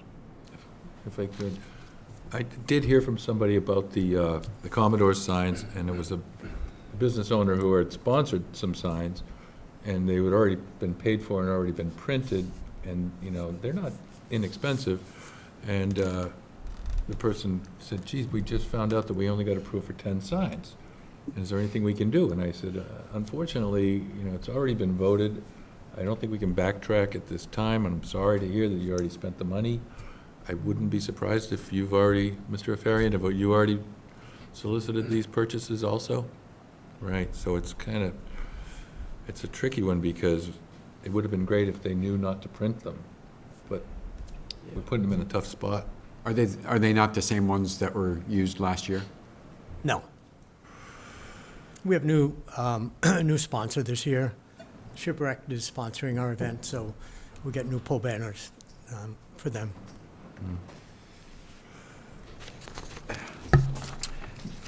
Any other questions or comments from members of the board? I as well am a little concerned about the fact that they have already purchased them, and it comes somewhat as a surprise, I think, to the applicant. I understand DPW's concerns. I might be more apt to a compromise of less than 30, but more than 10. It might be something. But before we discuss it, I'm going to ask if there's anyone in the audience has any comments or questions or concerns. No? Okay. So, yes, Mr. Brown. Could we entertain oh, I'm sorry. No, you and then Ms. I Ms. just wonder if Goldsmith. we could consider that option that you mentioned about maybe they could reach out and find a contractor that might be capable and have insurance that could assist. Would it be possible that they could place them, or are there other constraints? There may be other constraints. There's a couple of options that DPW director and I are exploring. Another, and Peter can speak again to this a little bit better than I can, but there's a type of pole that would allow going forward if we have them installed. Peter, do you want to talk to this? The ability to have a novice, a layperson.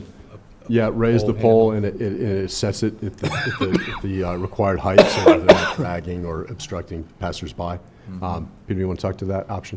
It's not in place now, obviously, but it's something in the future. Yeah, we've been looking at several different options. One of the options is that other municipalities do allow having they have a list of contractors, and they give a list of contractors out to applicants, and they can choose to pick the contractors.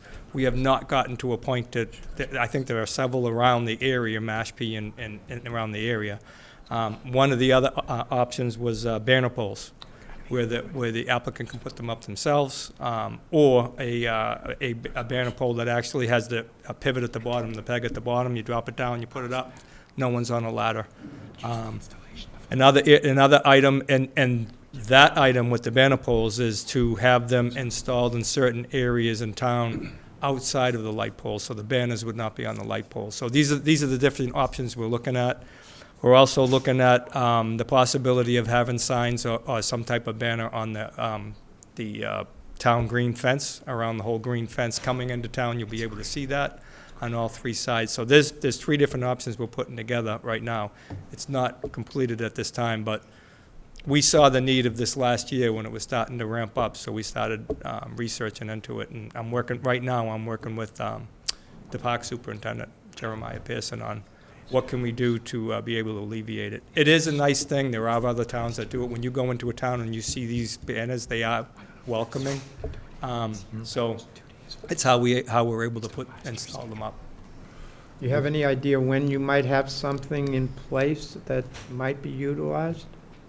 We have options right now, so what we would do is we would come up with what we've done in the past with other policies is we'd come up with a plan, present it to the town manager, go through the plan, and then it'd have to be presented to the board, but it'd be a process for that. This is June, maybe in the fall, September, October timeframe, for us to be able to get something together. Between getting it together, reviewing it with town manager, and bringing it forward would be the fall timeframe. Mr. Farian, when are you planning to put the signs up, or the banners up? For the 30 days before the event, from September 13th to October 13th. Do you want us to consider holding off on this and you see if you can find a contractor that might help, or would you need to look into this? So I was talking to the assistant town manager about kind of the process, and it is a little bit of a gray area. So having the applicant hire their own contractor would address the liability issue, obviously.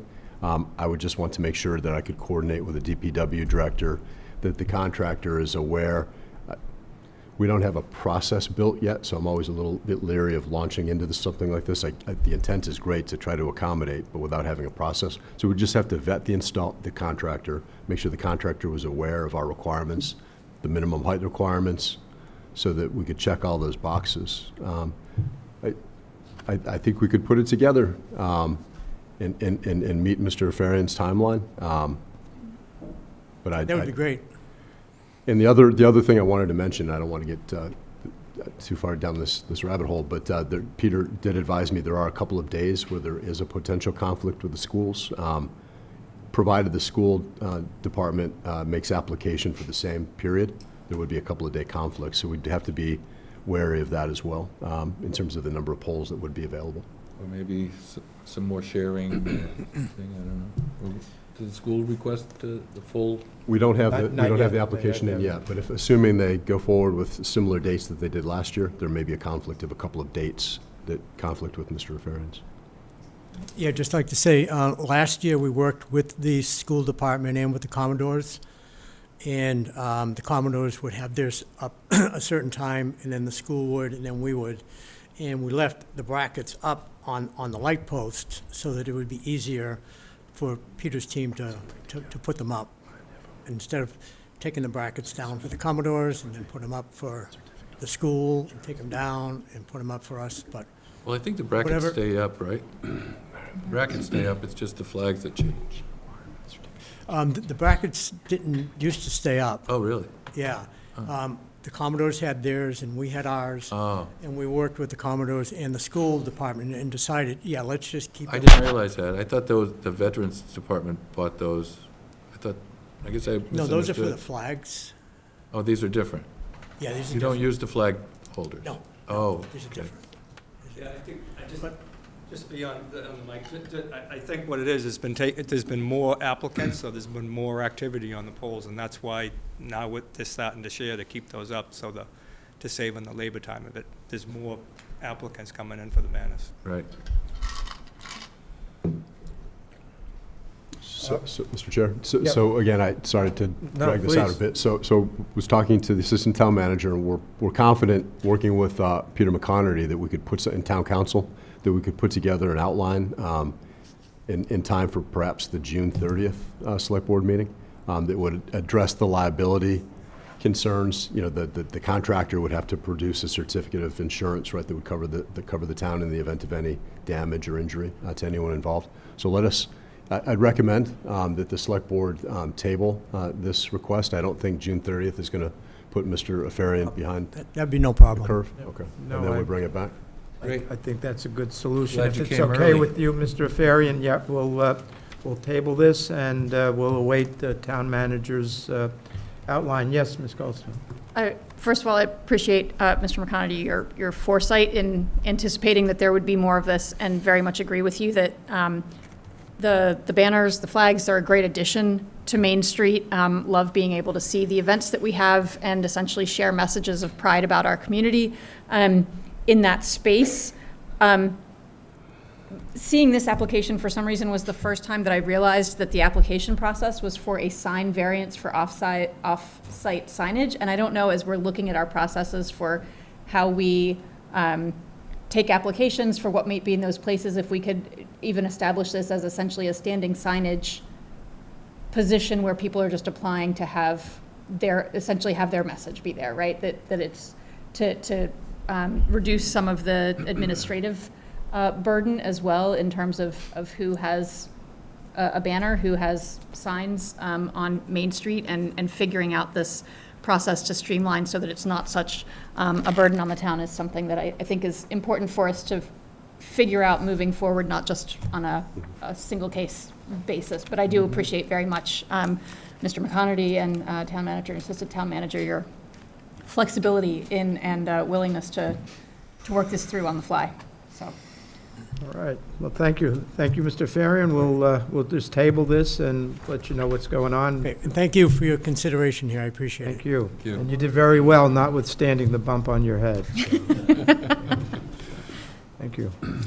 Okay, now we will discuss and consider a vote to submit a letter in support of term limits for the Steamship Authority Board of Governors, Mr. Renshaw, if you will. Thank you, Mr. Chair. Included in your packets tonight is a copy of a draft letter that I put together last week. I put at your chairs a copy of a second draft.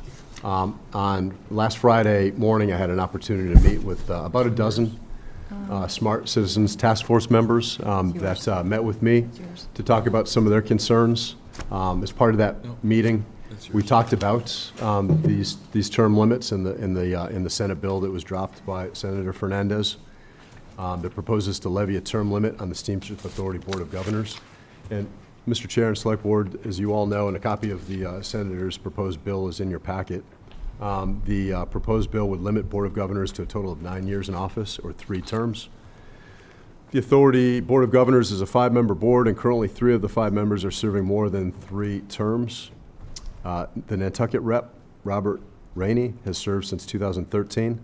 The New Bedford representative, Moira Tierney, has served since 2015. And the Barnstable rep, Mr. Robert Jones, has served, I believe, since 2016. I think that's a typo. The proposed bill has the support of the Southeast Massachusetts Regional Transportation, or SMART, Citizens Task Force, again, a group that I had the pleasure to meet with last Friday morning. They've also advocated for this bill as well as various other Steamship Authority reforms. As written, the current Senate bill would allow current Board of Governors members to finish their current terms, and those board members would be eligible for 1 additional term, even if that term would result in more than 3 total terms, as I read the proposed legislation. The bill is currently with the Joint Committee on Transportation, where it has been since late February. Some of this information I gleaned from the State House website. A draft letter, again, in support of term limits for the Steamship Authority Board of Governors is attached. I took a stab at the draft. I think the second draft version that's in front of you, and the changes are indicated by underline. Pretty much the last 3 paragraphs. I believe the second draft edits proposed by the Steamship. Sorry about that. The Smart Citizens Task Force members add a little bit more weight to the letter and focus. And I would recommend, unless the board has any additional edits or recommended changes, that the board consider adopting the second draft version, which is included at your seats. The only thing I have to say is Dylan is my boss, so I do have to abstain from the vote on this one. But Doug and I did meet with a group of SMART members and Representative Moakley a couple of weeks ago And I also do appreciate how the island is actually in lockstep with Falmouth on a lot of these issues, where traditionally islanders have kind of been separate. Dylan does actually is on this committee. He's not in a leadership role in this committee, but he's on it. So I think that's, he's in a great position to advocate for it. So I applaud the town manager's suggestion here, but I am not allowed to weigh in. Anyone else? Ms. Goldstone? Also very much appreciate the draft, and also the second draft. With the shorter version of the letter, there was a point that I felt was kind of missing. I was willing to let it go, but with the additional emphasis on some of the shortcomings in Steamship Authority governance being a particular focus in this draft, I would like to suggest an amended version of the second paragraph to emphasize the fact that frankly, term limits is just a best practice in organizational governance. So suggested, and I can read a suggested amendment to that paragraph. The Falmouth Select Board views the establishment of a term limitation upon the Steamship Authority Board of Governors as proposed in S.2395 as a best practice that provides a balance of both longevity and institutional knowledge, and moving forward. Okay. So simply inserting that instead of just as a means of providing, as a best practice that provides. Should we possibly say best practice in appointed positions? I think it's a best practice pretty much across the board in terms of advisory and governance boards to have, these are not overly restrictive, right? Mm-hmm. Able to serve 3, possibly more terms, so close to a decade. That gives the board plenty of institutional knowledge, but that rotation and to avoid stagnation. So I'm sorry. Yeah. I only mention it because elected positions can go on and on. As this board knows, I'm often asked to take an extra meeting to review drafts. I appreciate the town manager's initial draft, and I certainly appreciate the outreach to the concerned citizens, the SMART group, and certainly it was I who actually suggested that we get this on the agenda, and I had an opportunity to speak with our current representative, Mr. Jeffrey. I won't speak for him, but it's my understanding that I believe that he is in support of the term limits. That being said, I haven't really had enough of an opportunity to really dive into the second draft, and not seeing any urgency, and certainly with Dr. Goldstone's suggested edits, there may be some more in there. So my recommendation or my position, and I'm going to ask for people to comment, but my position is it's hung up in the Transportation Committee. It's not going anywhere anytime soon. I'd prefer to now take a look at the draft and maybe make some other comments or questions.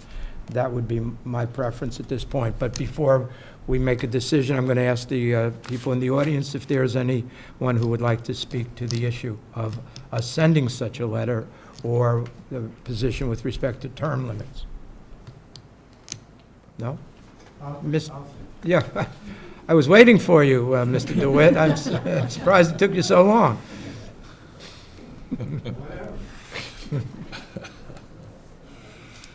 My name is Edward DeWitt. Live in Precinct 1, and I was one of the people involved in the drafting of the second draft. And one of the things that I think is really important in terms of the legislative process, and I think we have an expert in the legislative process here, is why is this necessary? And the sense of the SMART group was the first draft really didn't lay out a clear case why term limits were necessary and what would we be accomplishing with imposing term limits. and some of the problems both from an organizational standpoint, but also some of the things that have been cited, that Ms. Tierney's attendance, she has an attendance record, I think it's down to around 30% now of the meetings.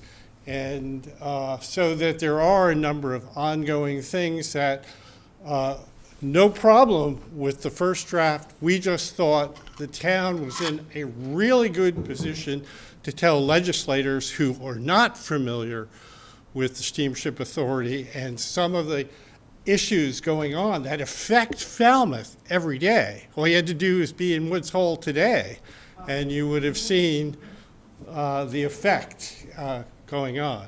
So that's why we put the second draft together.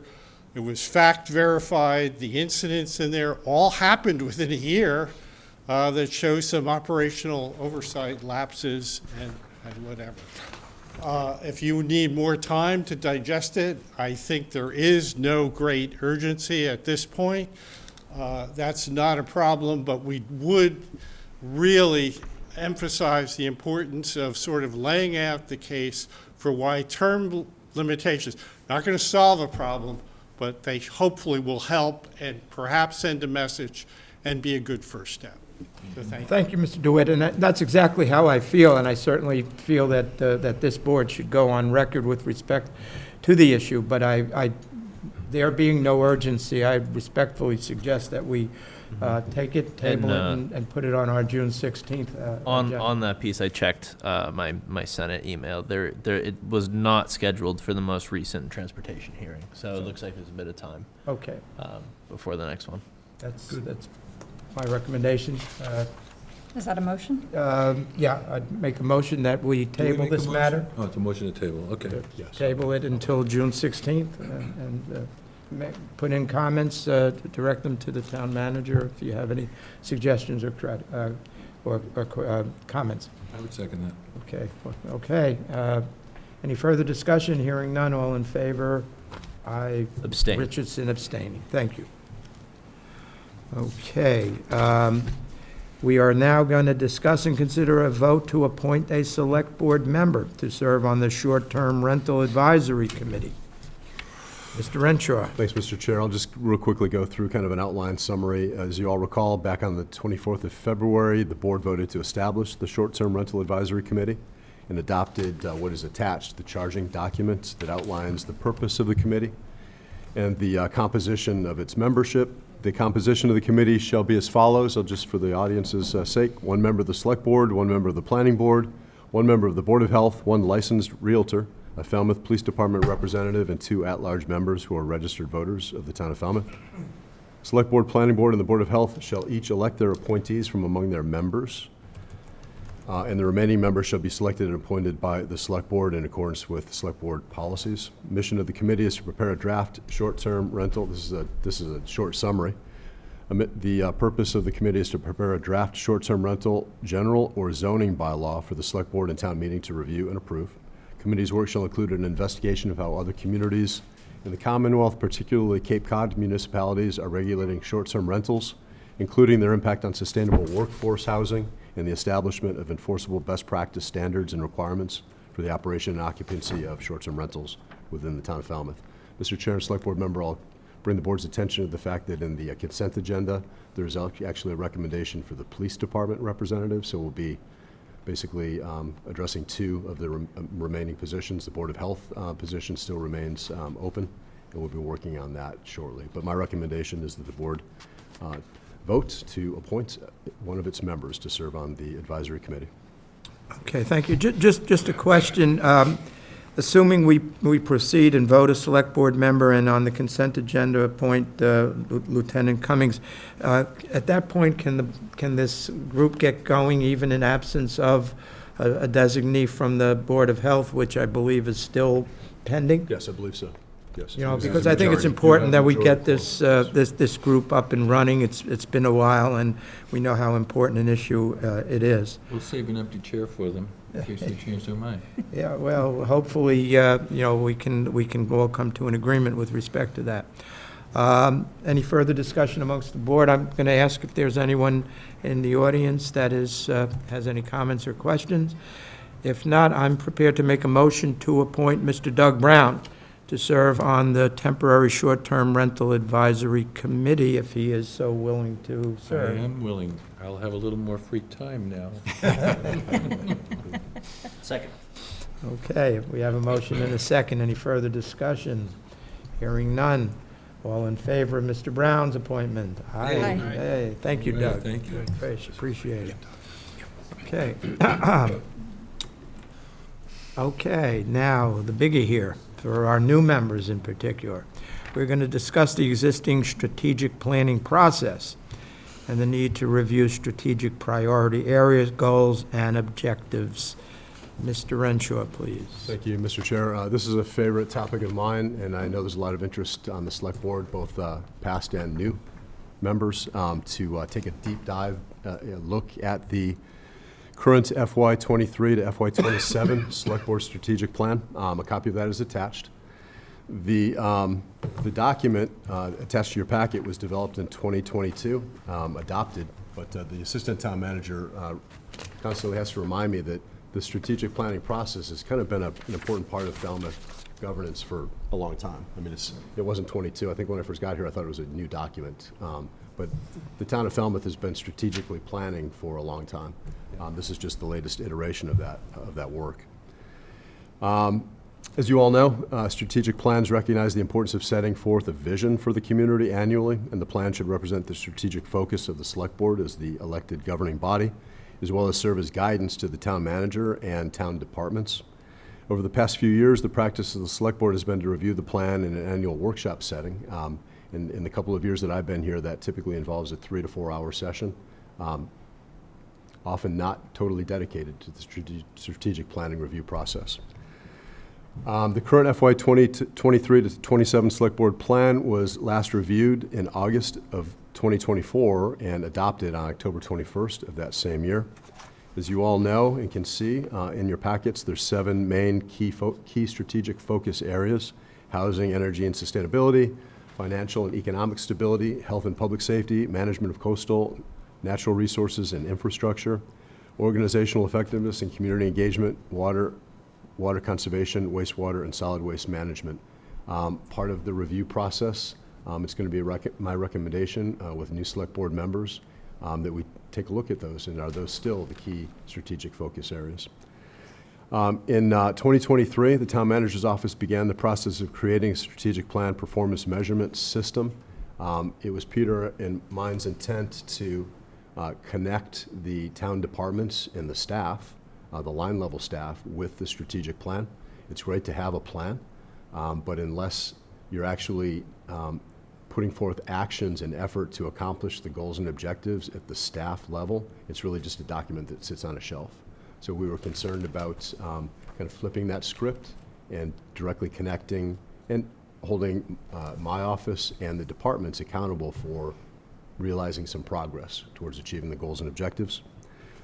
I'm happy to report that beginning with the FY24 budget, the capital budget, we began requiring, and you can see it in the capital budget document, the departments, as they make capital requests, to specify a specific Select Board strategic key focus area that's supported by the capital request. So again, we're trying to make a nexus or a connection between the requests of the departments and one or more of the goals or objectives of the strategic plan. So we thought that that was important.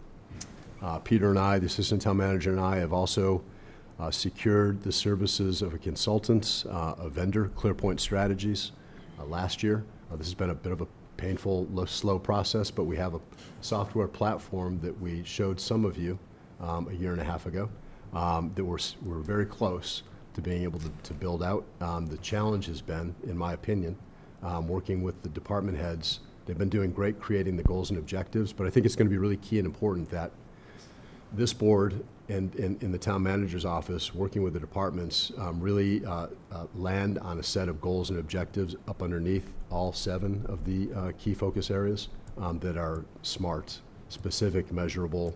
You've probably heard that acronym, objective measures. And I'm not don't want to come across as being too critical, but I think right now some of the goals and objectives, as you review the document, are a little bit subjective and difficult to measure. And again, in my opinion, the goal is to be able to be in a position where each quarter, every 3 months, we present to the select board those performance metrics, the measurable metrics and measures that the departments are gathering data on as we speak, so that we can demonstrate to the board and to the community the success or lack of success, quite honestly, in reaching those goals and objectives. And I've said this before, and when Peter and I first launched it a couple of years ago to the departments and explained what the process of this performance measurement system is, a lot of people initially the take is that it's going to be a hammer that if we don't make our numbers every quarter, we're going to be penalized in some way. It's going to be negatively reflect on our performance evaluations. And the way that we addressed that is by saying that it's not a hammer. I'll use the metaphor. It's a wrench. You make adjustments periodically. If you're not making those numbers and you're not reaching the goals and objectives and trending in a positive direction, what additional resources are needed? If it's a person issue, additional human resources, is it capital that's required?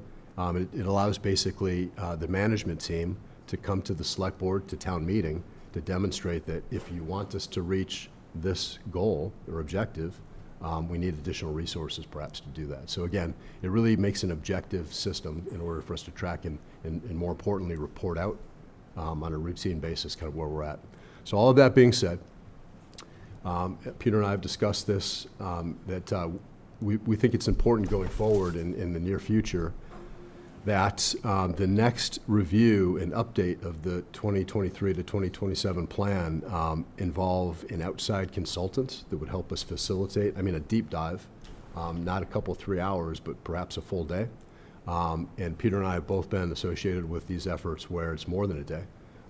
So the level of engagement that a consultant would lead us through would be, again, looking at the plan, walking us through the key strategic focus areas, getting consensus from the select board as to if those still are the strategic priorities.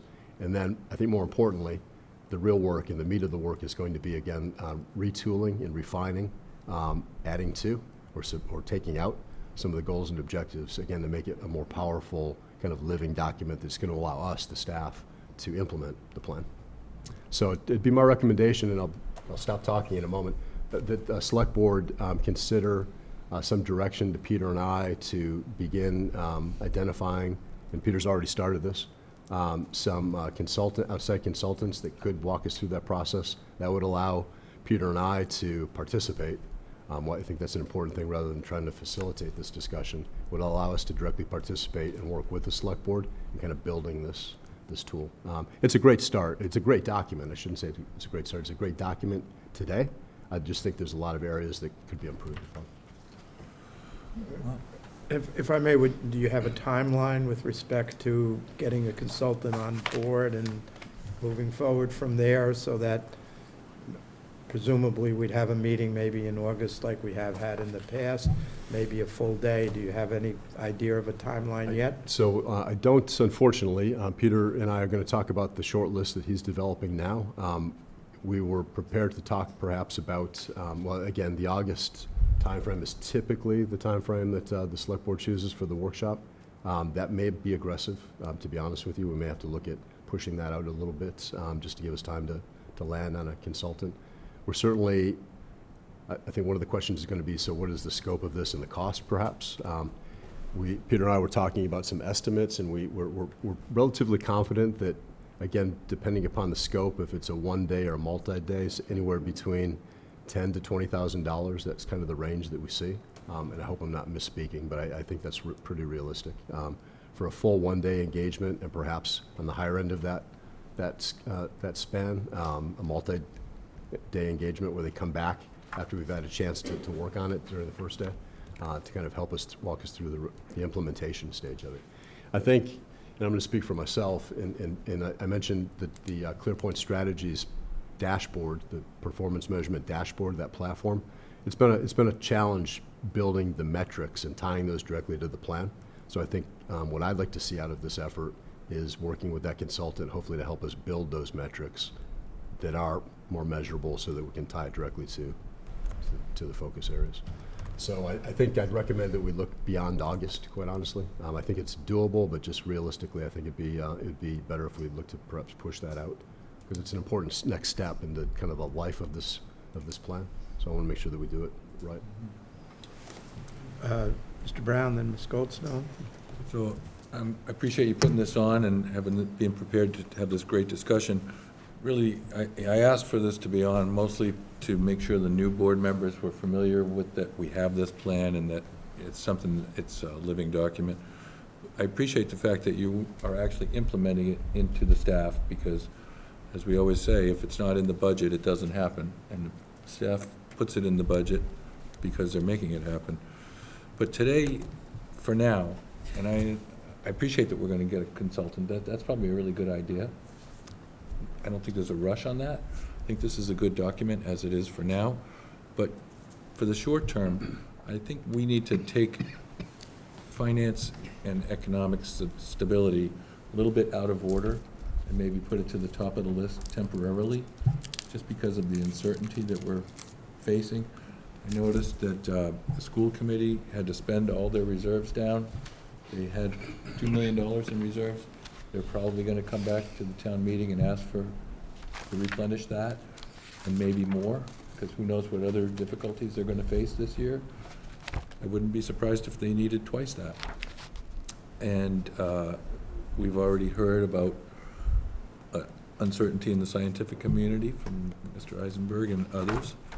So I think we really need to bolster our financial position any way we can, and take a look at our capital plan, our 10-year capital plan, maybe have a joint meeting with the finance committee and try to pare that down a little bit and make our expectations maybe a little more realistic than, not that anyone's being unrealistic, but I shouldn't say it that way, but just that we call it a 10-year plan and it's blown up to this. Now that you've taken a comprehensive look at all of our needs, it's daunting. So that's why I wanted to talk about this, just to get that financial picture moving to the front of the page. Ms. Goldstone? Yeah, I want to make sure other board members also. We'll go right down the line. A number of thoughts and questions. I appreciate, Mr. Renshaw, your mention of kind of the change in the board, and I would also say the change in our world since this strategic plan was adopted, and the trend certainly I've been seeing in my other professional life is that a lot of strategic planning has shifted to 3 years from 5 years, just because the pace of change and uncertainty politically, economically, socially over the past several years since the pandemic has been high. So I think it's time to revisit this plan, even though it was technically through 2027. In terms of the scope of that, we are also applying to update our comprehensive plan, right? And we've got these two plans for the town, one that's on the much longer visionary timescale of 50 years and a strategic plan that's on a 1 to 5 year timescale.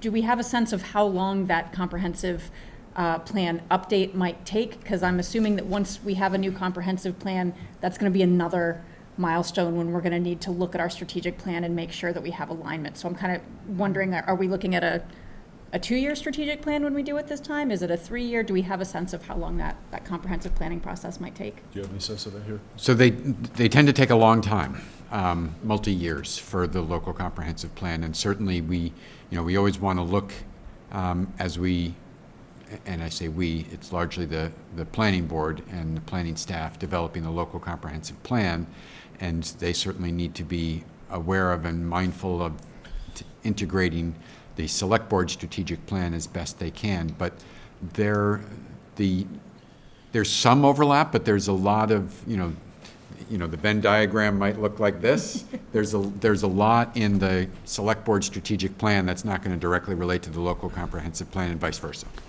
I would just offer that. Okay. Just two other points. I would say I'm strongly, I guess 3. I'm strongly in favor of working with a consultant to facilitate this process. In my experience, that has always been nothing but positive and allows all members of the board and town management to then be contributing as participants in the conversation rather than trying to both facilitate and participate.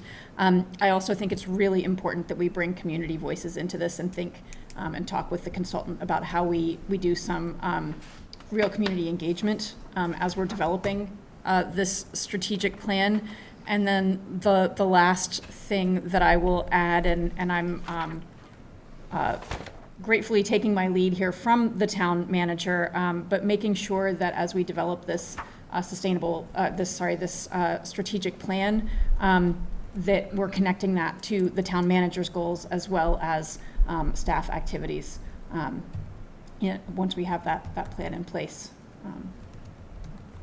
Well, I mean, the discussion of the plan has always been open to the public. We've never gotten much public participation when we've discussed it, so I think your point is well taken. I think some more that active we wanna- community engagement. We want to make people aware of it and foster some community engagement. As I said before, we have wonderful volunteers here in the town, and we need to start bringing them into the process as much as we possibly can. Mr. Reed, did you have something to add? Yeah, I guess I'll just jump on board with your last statement there. Many strategic plans end up on shelves collecting dust. Dust is their best friend, unfortunately. I think the key to the success of this is not only the inputs to Ms. Goldstone's comments and inclusivity of the general public, but also the committees. And, by no means are we knowledge experts on everything or anything, but it's more of bringing in the people to help inform so we can do it as a collective. I think that's very important. But the other piece is implementation. It's one thing to set a strategic plan, but it's also another thing to implement in a way that ties things together. I think we need to move beyond the last paragraph in the strategic plan that says it is our hope that all decision makers, including staff, boards, and committees, will embrace our priorities. I think if we can take it to be more inclusive, we can go beyond hope and we can get to alignment. To previous conversations I've had, the board cannot control the outcomes of many of these committees, but perhaps we can go beyond just aware of and consider as best they can to some kind of alignment for these priorities. And I think triangulating and or connecting the dots between the strategic plan, the select board's agendas and plans, that of the committees and that of the town offices will be very, very key. Because to the point that with economic development as a great example, I came before the select board with my co-chair of the EDIC hat on, and we gave a 7-minute update with no connection to any other economic or business development concerns. One idea would be to start thinking about our select board agendas. We are going to gain some time with the licensing commission. Maybe there's more we can do with a consent agenda so we can start attacking the strategic plan in a thematic way and bring the people and the different inputs to these meetings, and we can then build an agenda or a year's worth or multiple years worth of agendas attacking that strategic plan. So I think there's just an integrated approach that we need to take to the implementation thereof. We're talking now right at the beginning of having a consultant get us to that plan. I think the other thing we have to keep an eye on is that how we roll it out. Mm-hmm. Yeah, agree with that, especially the first point you were making. I think that this is the framework, but I think that what the strategic plan, and I think it's perhaps intentional, is missing is the plumbing, and what I mean by that is the tools of how are we going to achieve this. I think that we have as elected officials for the town of Falmouth, we have a responsibility to approach this with urgency. While it's a long-term planning, I think Doug's right, particularly on the finance portion of it, and that's happening right now with the economic downturn we're seeing. So I am just wanted, as a young person, to propose being, perhaps more aggressive, for a lack of a better word, in trying to achieve these goals. I had a great conversation the other day with Sarah Peake in the governor's office, who used to represent the Outer Cape and the select board member in Orleans, and what we're seeing more and more is these towns pursue a residential exemption in their taxes, and I think that's one thing. And I know that's not 100% related to what we're talking about, but I promised on the trail I mentioned in my first meeting, because the way this town has changed over the last 5 years since COVID, the amount of wealth that's entered this town that's only here for a weekend tops, I think is that we're not capitalizing on. I think is step one for me in terms of how are we going to address paying for these critical needs, particularly on housing I look at and wastewater. And I think that's something that we should look at sooner rather than later. I think this is an incredible document, and I applaud both of your work on it, and agree that getting consultancy involved with it is absolutely the right steps. But I think we can go, a little bit bolder in some instances, and that's where I think that's the one thing with you have different select board members, every couple of years. That's one thing that's going to happen. So as the one who was just elected, I'd like to be, as bold as possible. Shoot for the moon, and if you hit the stars, it's pretty good. I think that this commitment to having attainable goals is great, but why not? I think we can push a little further. And so, some of that is just like on the housing section. Excuse me for a second.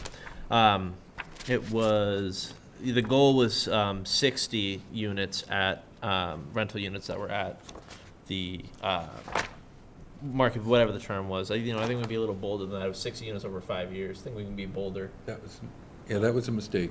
Yeah.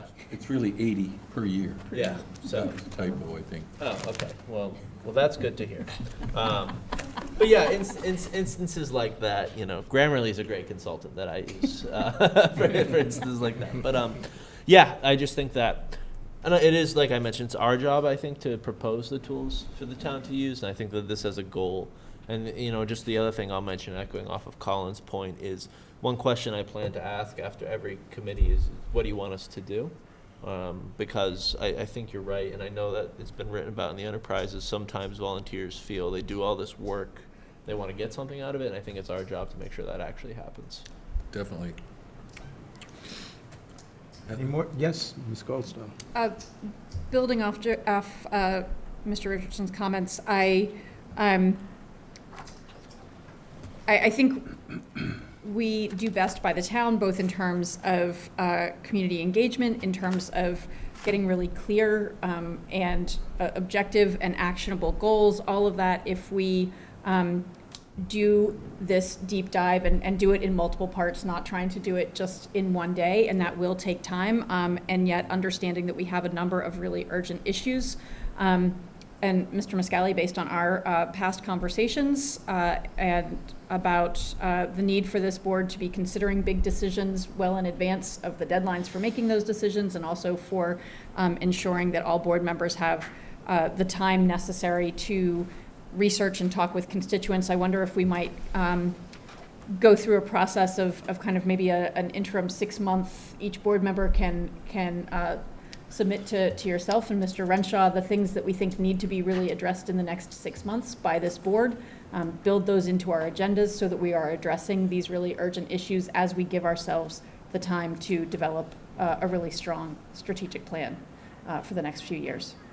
Well, I certainly agree with you, and I was going to mention later on or at some point with Mr. Renshaw that I'd like to see a matter on the agenda that's future agenda items that people can, make suggestions for going forward. So I do think that would be an important important new process for us to utilize. Mr. Reed. Upon putting in all the future agendas or future meeting dates into my calendar for the select board, I think there's a period of at the end of October, beginning of November, where we have 4 meetings in 5 weeks. Hmm? I'm wondering if that's if that's purposeful. It could be that that's a cyclical thing that I'm not aware of at this point. Budget season. It is budget season, but I'm also wondering if it's an opportunity for us to consider this kind of thematic approach to maybe something in addition to the budgetary approach or the agenda items. Having been in leadership trainings of various types, there's the one-offs, which you remember for 48 hours, and you kind of forget those principles that you've learned. I've been in ones where we attend, you have homework, you attend again, you have homework, and so on and so forth. And I think that approach would be very helpful for the strategic plan, where we continuously, work on something and come back together to revamp. And you have homework, or your agendas in that time period are really attacking those things. Repetition helps. Okay, well, that was a wide-ranging discussion, but I appreciate everyone's comments. Mr. Richardson. One more thing to add that kind of goes off both of your points is Kevin Canty, the new chair of the Plymouth Select Board, has much bigger town than us, of course, but he recently proposed just doing select board meetings, and this might be something for town council, just around town and not necessarily all in the same spot. And I think that's a good idea because, we are a big town, and we want to encourage residents from all 9 precincts to turn out and to give their input. And maybe just even if it's symbolic, I think it's a good step to increasing different voices from participating. Well, new ideas, that's what we're looking for. I'm here. So, Mr. Renshaw, you weren't asking. I'm writing this all down. You weren't asking for a specific action, but I think you hear what we're saying, and you and the assistant town manager can be, confident to move forward with this process, look into the consultant, the timeline, and come back to us with some answers. Will do. Thank you. I think the 3-meeting or so consultant approach would probably be good. Maybe a little break. Multiple meetings, yeah. Yeah, That's I mean, what it I think we can, if everyone's in agreement, I think we could spend some more time on Saturdays and meetings and, address some of these issues in a broader way, so I agree. Okay, so we are now to discuss and consider reaffirming the Select Board opposition to Steamship Authority's continued use of a 5:30 a.m. ferry service. Mr. Renshaw. Thank you, Mr. Chair. The board in its packet tonight has a copy of the June 8th, 2023 letter to the Steamship Authority and Board of Governors, which stated in a couple of paragraphs its opposition to the 5:30 a.m. freight ferry services. Select Board continues, as I don't have to tell you, the Select Board continues to receive numerous calls, emails from constituents, residents of Woods Hole, and other parts of Falmouth, because the impacts of the Steamship Authority, in my opinion, reach beyond Woods Hole. Continue to receive emails, phone calls regarding frustration over the fact that the authority has continued its operation of a 5:30 a.m. freight ferry service, specifically stating that the noise and pollution, particularly from idling trucks arriving in the area before the 5 a.m. Marshalling time, is negatively impacting their quality of life. And Mr. Chair, following the discussion on the matter, I'll ask the Select Board if the board desires to reaffirm the position it took in 2023, or perhaps direct me to draft another, the 2025 version, based upon some of the, as Madam Vice Chair indicated, times have changed, circumstances and facts have changed since 2023, so it may be time to pen another letter. From my point, I think this board is pretty in agreement with respect to the 5:30 freight service and its impact on the town. I do think, although the 2023 letter was fine, I do think things and times have changed, and I think my preference would be that you consider drafting a letter that maybe is a little bit more up to date and refers and recites certain things that may have happened since 2023, but express our continued opposition to the 5:30 freight ferry. Yeah. Anyone else? Mr. Brown. I'd like to add the fact that I'm deeply concerned about the next schedule change, adding a 4:30 boat, because we see the rates of freight increasing, traveling increasing. I don't know if the cars are up a lot, but the freight is continuously up, and it's a gradual incline that leads to, inevitably, there's going to be even more trips than they're doing now. And I don't know that it's going to happen, but it seems logical when you look at the increase in volume that's happening. I don't see how it could be avoided, so I would like to see that concern included in the letter as well. Anyone else? Mr. Richardson? Yeah, like I mentioned, I met with, the SMART group. A lot of you guys are still here. Thank you. And I just don't get why they can't do this in New Bedford. They have the capacity more, it seems, to do it there. And I served on as Representative Moakley's campaign manager, so I knocked 3,000 doors on Martha's Vineyard in Falmouth, and the steamship was the #1 issue every time, which actually surprised me, given we have a lot of issues. So yeah, I think that updating our language to perhaps be a little more affirmative in tone, I think, is necessary. I think the steamship hasn't worked in a collaborative manner on a number of issues.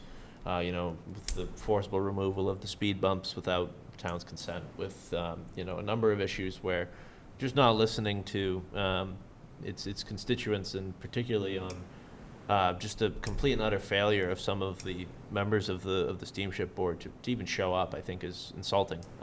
So I absolutely support affirming the board's opposition to the 530, but as Doug mentioned, future ferries, but also with a little bit of a kick in there, for sure. And it's one more thing that we could mention, that the members of the SMART group spend a lot of time analyzing the number of trips and the number of trucks. They've identified times in the middle of the morning when there's slack in the schedule, where the boats are not full. And they just refuse to explore any possibilities. I don't know how you want to word it, but they're just not being creative with their management, and they could do better. Well, I am going to take some public comment with respect to this, if anyone in the public wants to speak to the issue. Ma'am, you would like to please step to the podium. Introduce yourself. Hi, I'm Kristen Alexander, Falmouth resident, and I just want to remind you that in 2011, when they first started talking about doing a freight run, the representative on the Vineyard at the time went on record saying if there was any excessive noise, either on the Vineyard or in Woods Hole, that they would stop this. And I spent most of my life in Woods Hole. I raised my daughter there. And in 2018, I had an opportunity to move to Falmouth, which I took because I lived one road off of the Woods Hole Road, and it was impossible to sleep. And that's, way back in 2018. So the amount of trucks that have gone exponentially is really unbelievable. And the fact that they won't listen to the concerns of the people in Falmouth or Woods Hole. Now I live almost a mile away from Woods Hole Road, and even the boat that comes back from the Vineyard at 5:30 in the morning, and the trucks, the septic trucks and whatnot that get off at 6:15, those wake me up. And I'm almost a mile away from Woods Hole Road. So it's not just affecting the people in the village. It's affecting everybody all the way up Palmer Avenue. It's ridiculous, and I really appreciate that the board is willing to write this letter, but I think there's more that needs to be done. I mean, we don't have in the town any kind of a grip on the steamship, and the only thing that the town of Falmouth really has is the parking. And they've given a three-year lease to them, and they're not doing what they're supposed to do with the bike path, with putting the safety markings. I mean, we need to have some sort of way to stop what the steamship is doing to this town. It's really, destroying not only just the 5:30 morning, but it's also, a problem all the way up to the hospital. So, thank you. Thank you. Ma'am, and then Mr. DeWitt.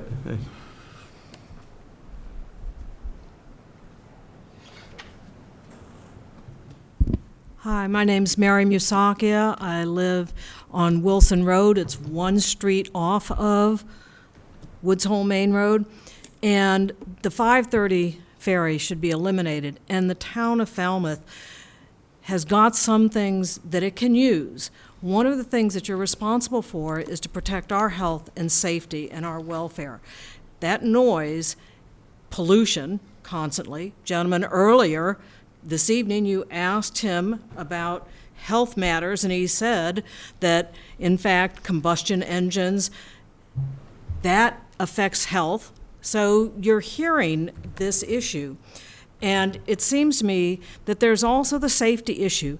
To the best of my knowledge, there is nothing that regulates the number of petroleum trucks. You could have 3 or 4 or 5 petroleum trucks in that small contained area of Woods Hole. That is a safety issue. You should be able to prevent at some level the number of trucks on your property, albeit the steamship property, but coming in on that bridge, Railroad Ave, Crane Street Bridge, Cowdery Lane, Luscombe. Somewhere along the line, the town of Falmouth has got to be able to control some of this. And so while you're talking about the board and no immediate urgency, in fact, I think there is probably quite a bit more urgency than you attribute to this. And talking about that 5:30 bus, or freight, but they start at about 4:30. As she just said, it goes until after 6, nonstop, with that noise, with the idling, with all of that comes with that freight. And there is an option. It's called New Bedford. That's an option. You could go there. Nantucket now is working with Hyannis, and there is a company that wants to take the freight on the old steamships that they bought from the Steamship Authority, carrying freight from Nantucket to New Bedford, and not going to Hyannis because Hyannis has a limit on how much freight can come through its community. When you talk about term limits, Mr. Malcolm, the board chair, sent a letter. He said in his letter, and it's in the SMART materials, you can see it, that he sent a letter to some of the business communities on the island, and he said, I've been fighting for 5 years to keep this 5:30. I need some data, which is only going to be anecdotal stories. I need some data to support myself. He didn't get back responses that said it's critical to me. And he went as far as saying it's so that we can get those big trucks off the vineyard streets before your main traffic starts. He's describing a convenience to them, not a need. This isn't a lifeline issue at 5:30 in the morning. And so all he wants as that board member is convenience to his constituents on the island, and he doesn't care about Woods Hole. So it seems to me that this group, this board, should be looking at all the opportunities and levers that it may be able to pull. And I think there are going to be more than merely looking at the parking lot. You can't put 5 trucks with petroleum sitting in that space and call that safe. You can't have what's been going on for the past 10, 20, 30, 40 years. So it's time to rewrite the letter, to make it more current, to make it more urgent, and to make it more insistent. And that needs to go to your legislatures as well. Thank you. Just to, Mr. Chair, Yes. may I clarify my remarks I made earlier? What? Can I clarify what I said earlier? Yeah, sure, Mr. Yeah, Richardson. Just to clarify, I didn't mean there's no urgency in this issue. I meant in the legislative process, the way it works. It's not like the bill's being heard next week. But yes, there's absolutely urgency with the steamships issues. Okay, just wanted to make that clear. Edward DeWitt again. There is a little bit more urgency on this letter than the legislative letter because there's a 15A hearing pending, and how the Steamship Authority does it, they leave the hearing open to a date uncertain. So you never know when they're going to close admission for that letter. So there is a time limit on this. And to help you, I would offer that SMART would help you draft the letter if the town manager's agreeable to that. And it might move the process faster along and give you an opportunity to have more time to review the letter in terms of that.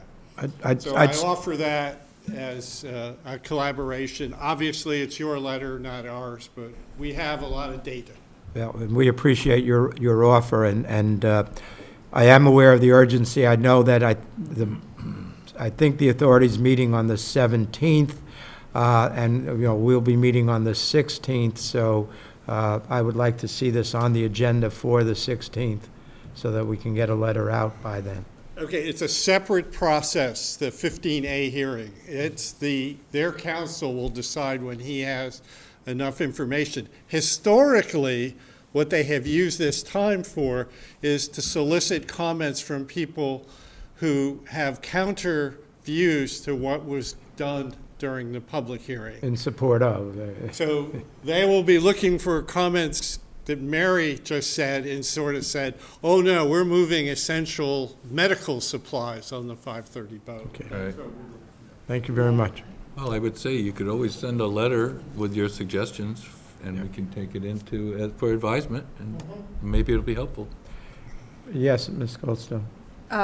Like others on the board, strongly in favor of not just re-upping, but significantly strengthening our letter to emphasize health impacts as well as quality of life. The escalation in impacts that we've seen since this letter, the original letter was penned, and also the steamship authorities' unresponsiveness. And I was going to suggest actually that some of the language that was in the other letter we considered this evening might be something that we could draw on. This is for a different audience, and I do like the suggestion of also sending it to our legislators. But yeah, or possibly working with SMART to make sure that we really have that in there more strongly, and then emphasizing the fact that there are alternative solutions available, I think is also an important part of this letter. Okay. So I appreciate that, and I appreciate Mr. DeWitt offering the services of the SMART group. If he hadn't, I was going to reach out anyway, because I also live not far from Woods Hole Road. But they've lived it for decades, right? So they have the experience in the data, like the chair mentioned. So yes, I will definitely reach out to the Smart Citizens Task Force. Excellent. And we'll have something on the agenda for the 16th. Thank you. Great. So we are actually 5 minutes ahead of schedule here, I think. So our last item on business is consider a vote to amend the charge for the East Falmouth Library Building Advisory Committee. I believe thank you, folks. Thank you. And I'll turn it over to Mr. Renshaw to explain the reasons why a amendment to the charge is requested. Thanks, Mr. Chair. The Assistant Town Manager has been working with the Library Board of Trustees and the Library Director, so I'm going to flip it over to Peter to introduce this topic. Sure, Peter. Thank you, Town Manager and Mr. Chair. So this advisory, affectionately known as EFLBAC, which rolls right off the tongue, East Falmouth Library Building Advisory Committee, is working with staff and consultants in preliminary design and a grant application that will be submitted to the Massachusetts Board of Library Commissioners for construction of a new East Falmouth Library. Very exciting project. This board voted to appoint the committee, and it was suggested at the meeting that an alternate be added. So one of the amendments to this charge is to simply allow the addition of that alternate. And we also have a couple of amendments suggested by the chair of the Falmouth Board of Library Trustees to incorporate some of the guidance from the Massachusetts Board of Library Commissioners with respect to the role of the Library Board of Trustees. So in this proposed revision, the committee recommendation, the EFLBAC committee recommendation is submitted to the Falmouth Board of Library Trustees and the town manager. The final decision with respect to procurement decisions, which is to say selection of the OPM, selection of the architect, rest with the town manager per the charter. And that remains, but the library board will be advising on those as well. And then when it comes to the design of the library, those recommendations will be submitted directly to the select board. And of course, the whole process of the design will include staff working with the committee and the selected OPM and architect.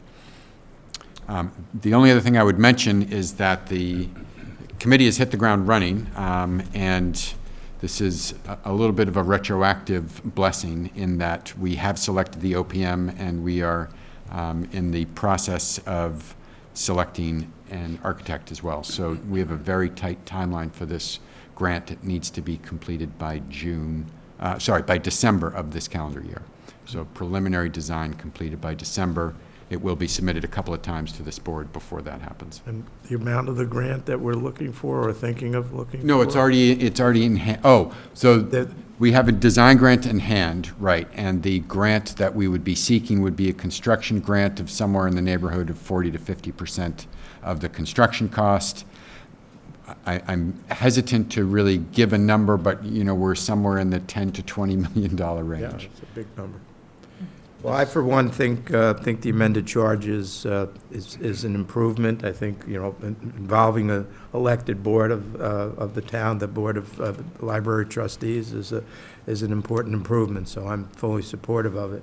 Does anyone else have any comments, questions, concerns? The only thing I'll say is reach out to your state, this elected officials, because there were some pretty good library grants that Senator Fernandez was able to secure in the past. I know as a rep for towns looking to rebuild. There's actually more money than you'd think there at the state level. Okay. Great. I do think we need a motion. Are you ready to make a motion, or you have a comment? I am ready to make a motion. I would like to make one other comment, Please. which is also to note that, as written in this charter, the committee will also solicit input from residents, as noted by the assistant town manager. Some pretty significant decisions have already been made and are being made apace, and this is a building with a lot of sentimental value to the East Falmouth community across multiple generations, and that community engagement part of the process needs to be there, even as the committee moves in a timely manner. But with that, I would move approval of the revised charge for the East Falmouth Library Building Advisory Committee as presented. Second. Okay, we have a motion and a second. Any further discussion? Hearing none. Just Just one last comment Sorry. to say that I did attend an outreach meeting at the library to explain the process and what was happening with the building and what the hopes were. So, I mean, I know there was at least that one. Okay. Yeah, I think it comes down, and just a broader point I'll just make since you mentioned that, I think we need to have a really deep discussion on how we actually improve the communication of, hey, this thing is happening. Yeah. Because I think that's the missing middle. Could be another one coming up. Right? Yeah, should be. Okay, we have a motion and a second. All in favor? Aye. Aye. Okay, thank you. All right, we will move to the consent agenda. I will read the consent agenda. If anyone wants to hold any of the matters, please signify. Otherwise, we'll proceed. If there's a hold, we'll come back to it at the conclusion of the consent agenda.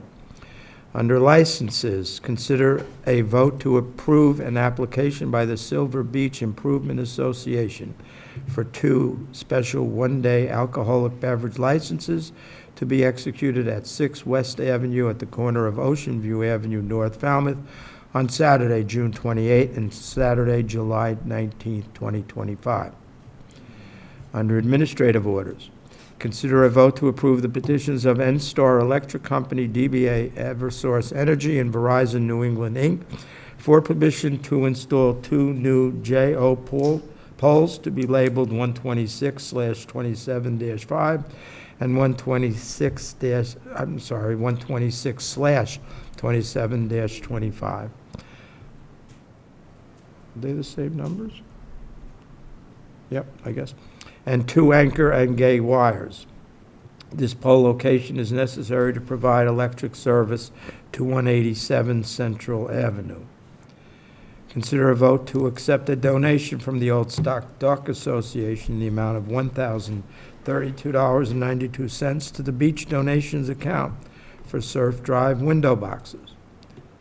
Consider a vote to approve an expenditure in the amount of $1,032.92 from the Beach Donations account to pay SOAR's nursery invoice for Surf Drive window boxes.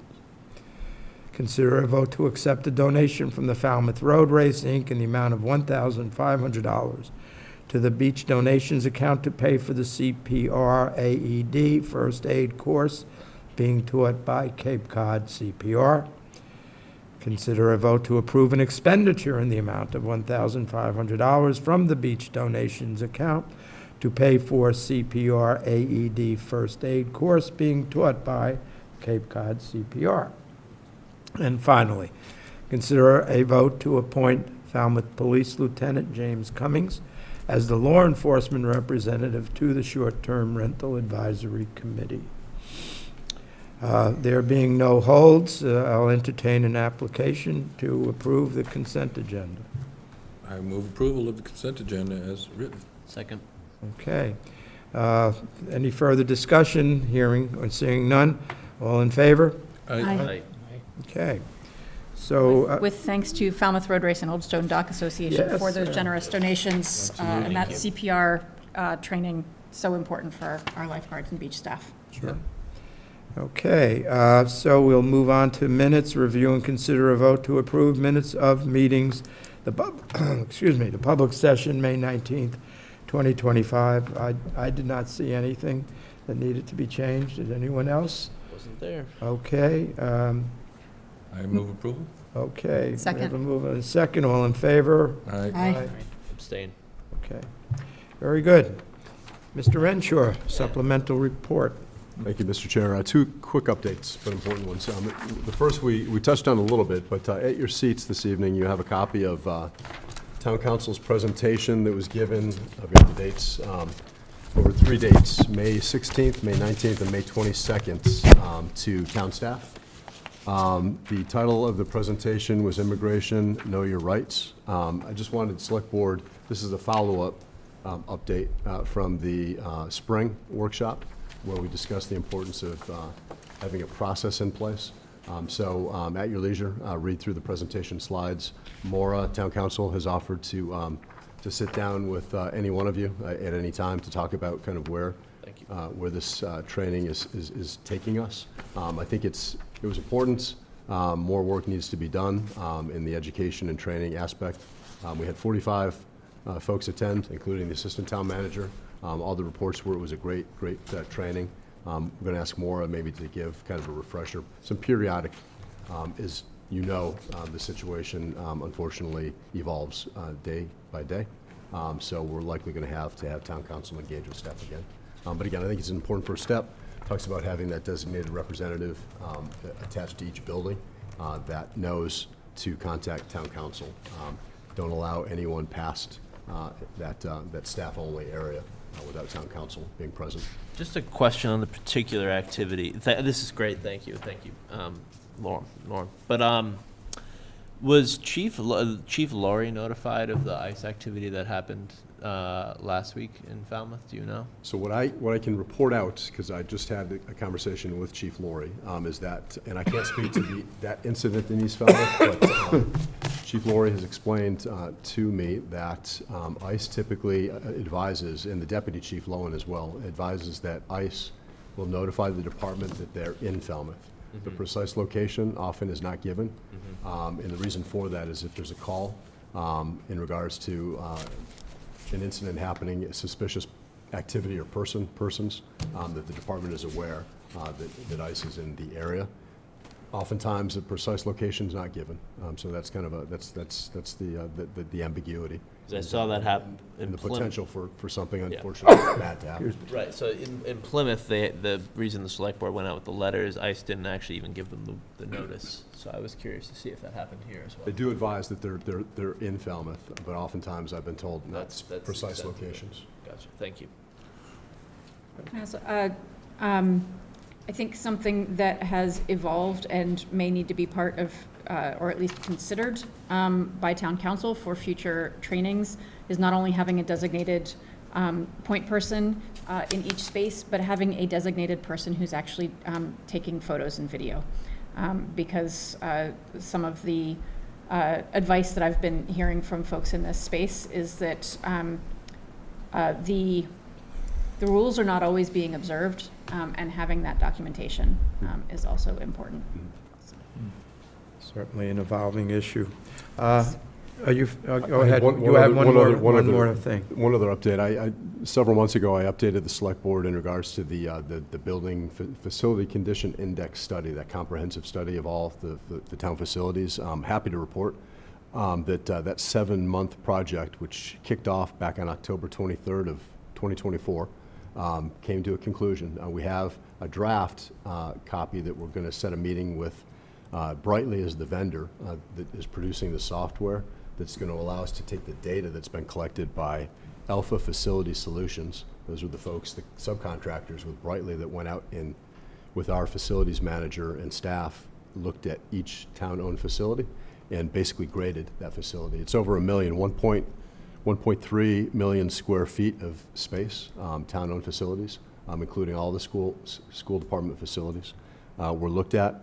Again, the intent is to identify and document the current and then forecasted conditions of approximately that 1.2 million square foot of space, identify and document current site needs, specifically looking at service life of major building systems, the envelope, the outside structure of the building, architectural finishes, roofs, electrical, plumbing, the HVAC, air conditioning systems, the major systems really. Providing a rough order of magnitude, cost estimate for replacing or renovating those spaces to get them up to a certain standard of condition. Forecast facility renewal requirements based on, again, the life cycle analysis of the systems over the span of the next 20 years for each of the facilities. So in essence, what this is going to do, this is going to be a great tool. We talk about the capital improvement plan. And perhaps, as Select Board Member Brown has indicated, we need to probably look at the structure of that plan. What's not in that close to $750 million in capital needs over the next 10 years is a lot of this cost in terms of getting our facilities up to a condition. And this system is going to allow Public Works and facilities maintenance specifically to track and, based upon the information that's being collected, feed into our work order system. So we're doing a lot of preventative maintenance and not allowing the envelope of the building to deteriorate to such a point that we have to look at, well, this building last year was a perfect example. The outside envelope had deteriorated. There's a lot of rot because there wasn't adequate attention to the maintenance aspect. So I think with the preventative maintenance, and the system is going to allow us, we're lean and mean. The facilities department or division is lean and mean. It's going to allow us to kind of focus those efforts in a more strategic way. It prioritizes high, medium, and low priority areas, life safety, obviously, those things, electrical considerations being the high priority, and some of the cosmetic things being low priority. But it's going to be a great tool going forward. And we're all excited, and we hope to have, well, not hope, we will be presenting Select Board with the plan once we have an opportunity to sit down with the contractor and kind of go through the meaning of it. But I'm excited because I think it's kind of that next important step in terms of connecting all of the pieces. It's good to know, even if we don't want them. That's all I have. Thank you. Select Board reports. I am, as I think the board knows, I'm the town's representative on the EDIC. Mr. Reed is also on the EDIC, having been appointed as an at-large member. So I'm intending to advise the EDIC that I'm going to step off and recommend that we consider nominating Colin to be the town's representative on the EDIC, which will then open up an at-large position for the EDIC. So I wanted to mention that. And also, you have before you the list of committee liaisons. Apropos, I think, of what Mr. Richardson was saying, I think that we are all in agreement that we want to have a robust interaction with our committees and have them more than just, coming and reading from a 15-minute written report. We want to have some interaction. So I'm hoping that, that the board members that are liaisons find interest in the committee assignments. So, rather than in the past, we've all, just kind of recycled, and if someone went off the board, they took the committee liaisons that person had. I'd like everyone to take a fresh look at it, to indicate interest in various positions, and we could discuss it maybe at our next meeting. We'll leave some time on the agenda to discuss committee liaisons. I think in the past, we've maybe not followed with respect to the charter, but the charter says the chair is actually a liaison to those committees that are elected in town, the Planning Board, the Falmouth Housing Authority, the Board of Library Trustees, and the Finance Committee, I think. So I think we need to, beef up that whole committee liaison process. So That's all I have to say. Mr. Brown?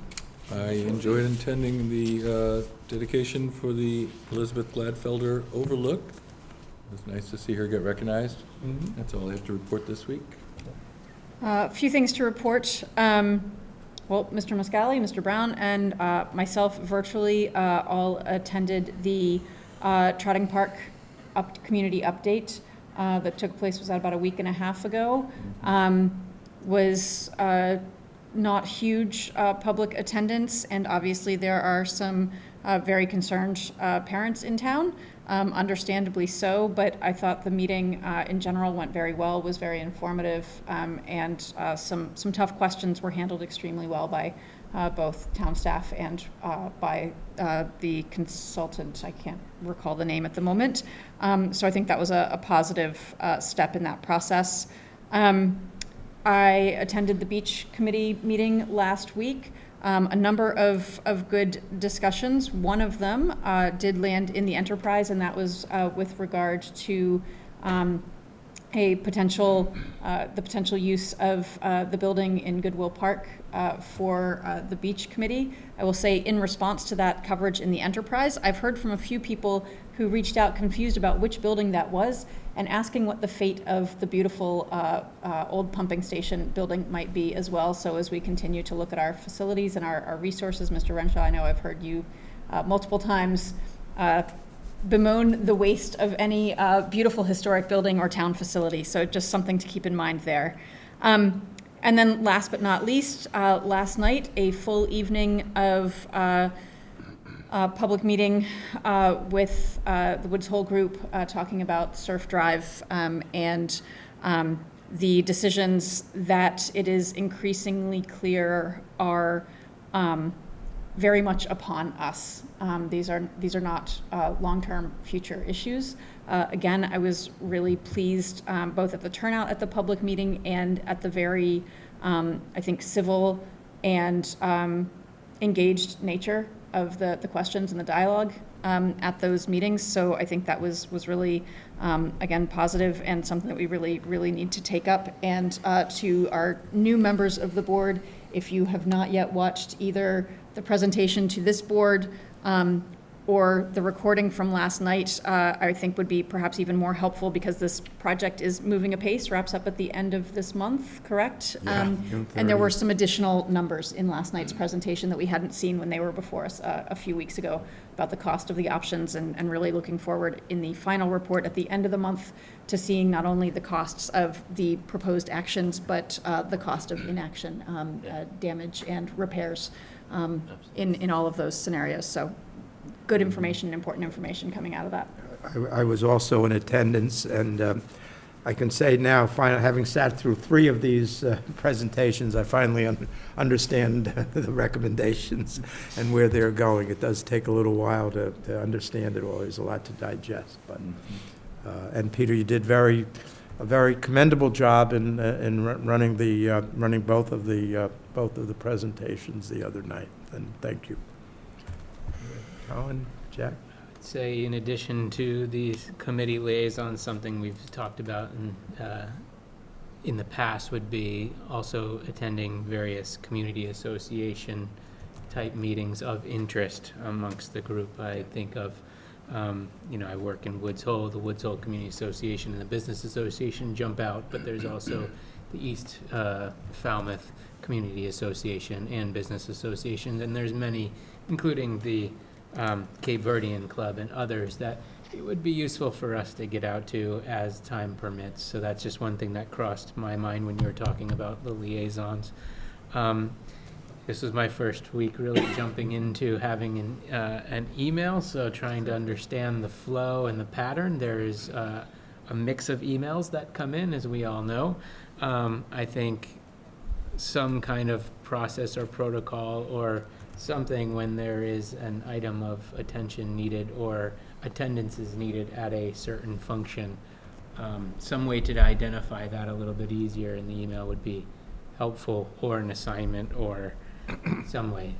Again, it's just my first week, so there probably is that. It just wasn't painfully obvious amongst the many emails. I'll do some community engagement at the Holy Ghost 125th anniversary celebration on Sunday. All right, roger I that. should have put that in announcements, but it's not really official. Yeah, so I've attended a couple things this week. Chair Muscali and Mr. Brown and I attended FCTV, had their annual year meeting, and they had a fantastic presentation. So thank you, FCTV, for all you do for government access and the really hundreds of different things in our town. It's really great, working in the State House. It's really something we're lacking across the Commonwealth is strong community access television, and it's great that we have it here in Falmouth. So thank you, FCTV. Definitely. And then I also attended 13, 14 hours later, the commencement, the ceremony for Dr. Gladfelter, and I was really, that's an example of what we need to keep doing is projects like that. The signboard for recognizing all the people who got involved in the project, there's, almost 36 names there, and I think that shows, when you have community buy-in and you have all these groups working together, spearheaded someone as strong as Betsy, you get a lot of good things done.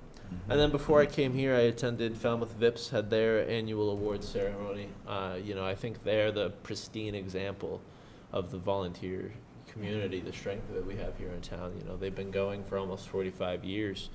And the assistant superintendent from Plymouth was actually there because they're going to look to copy the Falmouth model in Plymouth for Vips. And I think that's fantastic.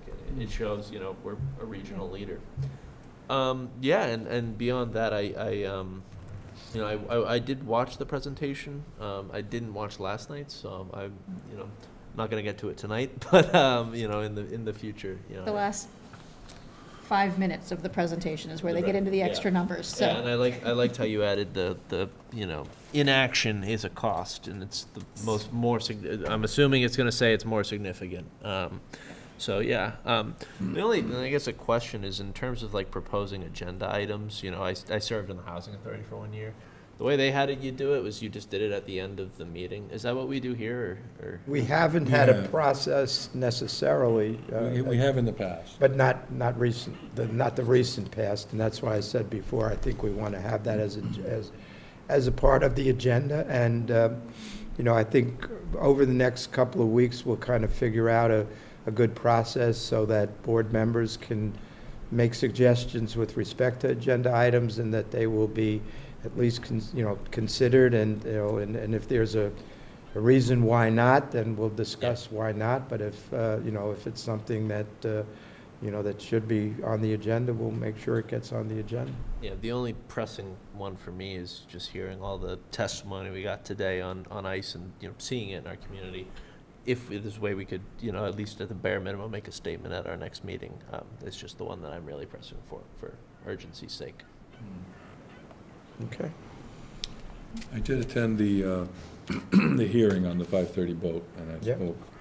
Yes, and we appreciate your vigilance with respect to that issue, which has been ongoing. Okay, well, there being no other business, I'll ask Mr. Richardson, does he want to make a motion? I'm happy to make that my first motion. I make a motion to adjourn tonight's meeting. We approved the meeting, never mind. We did, we did approved the approve the minutes. minutes. Yep. Is there a second? Second. Okay. All in favor? Aye. Thank you very much. And welcome again, Jack and Colin. Thank you. Thank you. Thank you.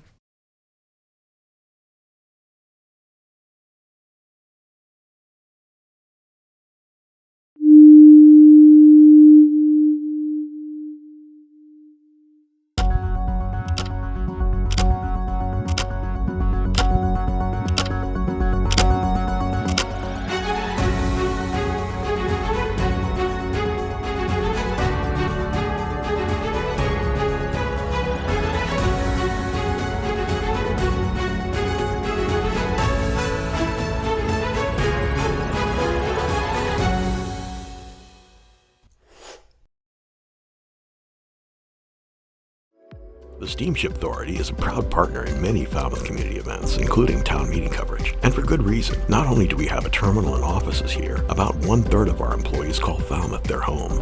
We always work hard to serve our neighbors, friends, and the traveling public. We recently put 7 new electric buses into service at our Falmouth parking lots. Soon we'll be adding new vessels to our fleet, continuing work on our energy-efficient Woods Hole terminal buildings, and adding solar panels at our largest parking lot. At the Steamship Authority, we're serving the islands and you. Welcome to the Falmouth Chamber of Commerce. The Falmouth Chamber is dedicated to working on behalf of our members to make Falmouth a better place to live, work, and conduct business. We are committed to developing the economic, cultural, educational, and civic interests of our community and welcome the support from all organizations to achieve our combined goals. Whether you call Falmouth home, are a summer resident, or a visitor, we hope you take advantage of all that the Chamber has to offer. Hosting services for fctv.org are provided by MegaNet Communications. MegaNet offers a wide array of internet services including Mega Backup Cloud Service, server co-location, T1, fiber, Metro Ethernet, as well as telephone services such as hosted PBX and digital voice. Their #1 goal is to keep your communications network up and running and allow you to focus on growing your business. 877-634-2638 or meganet.net.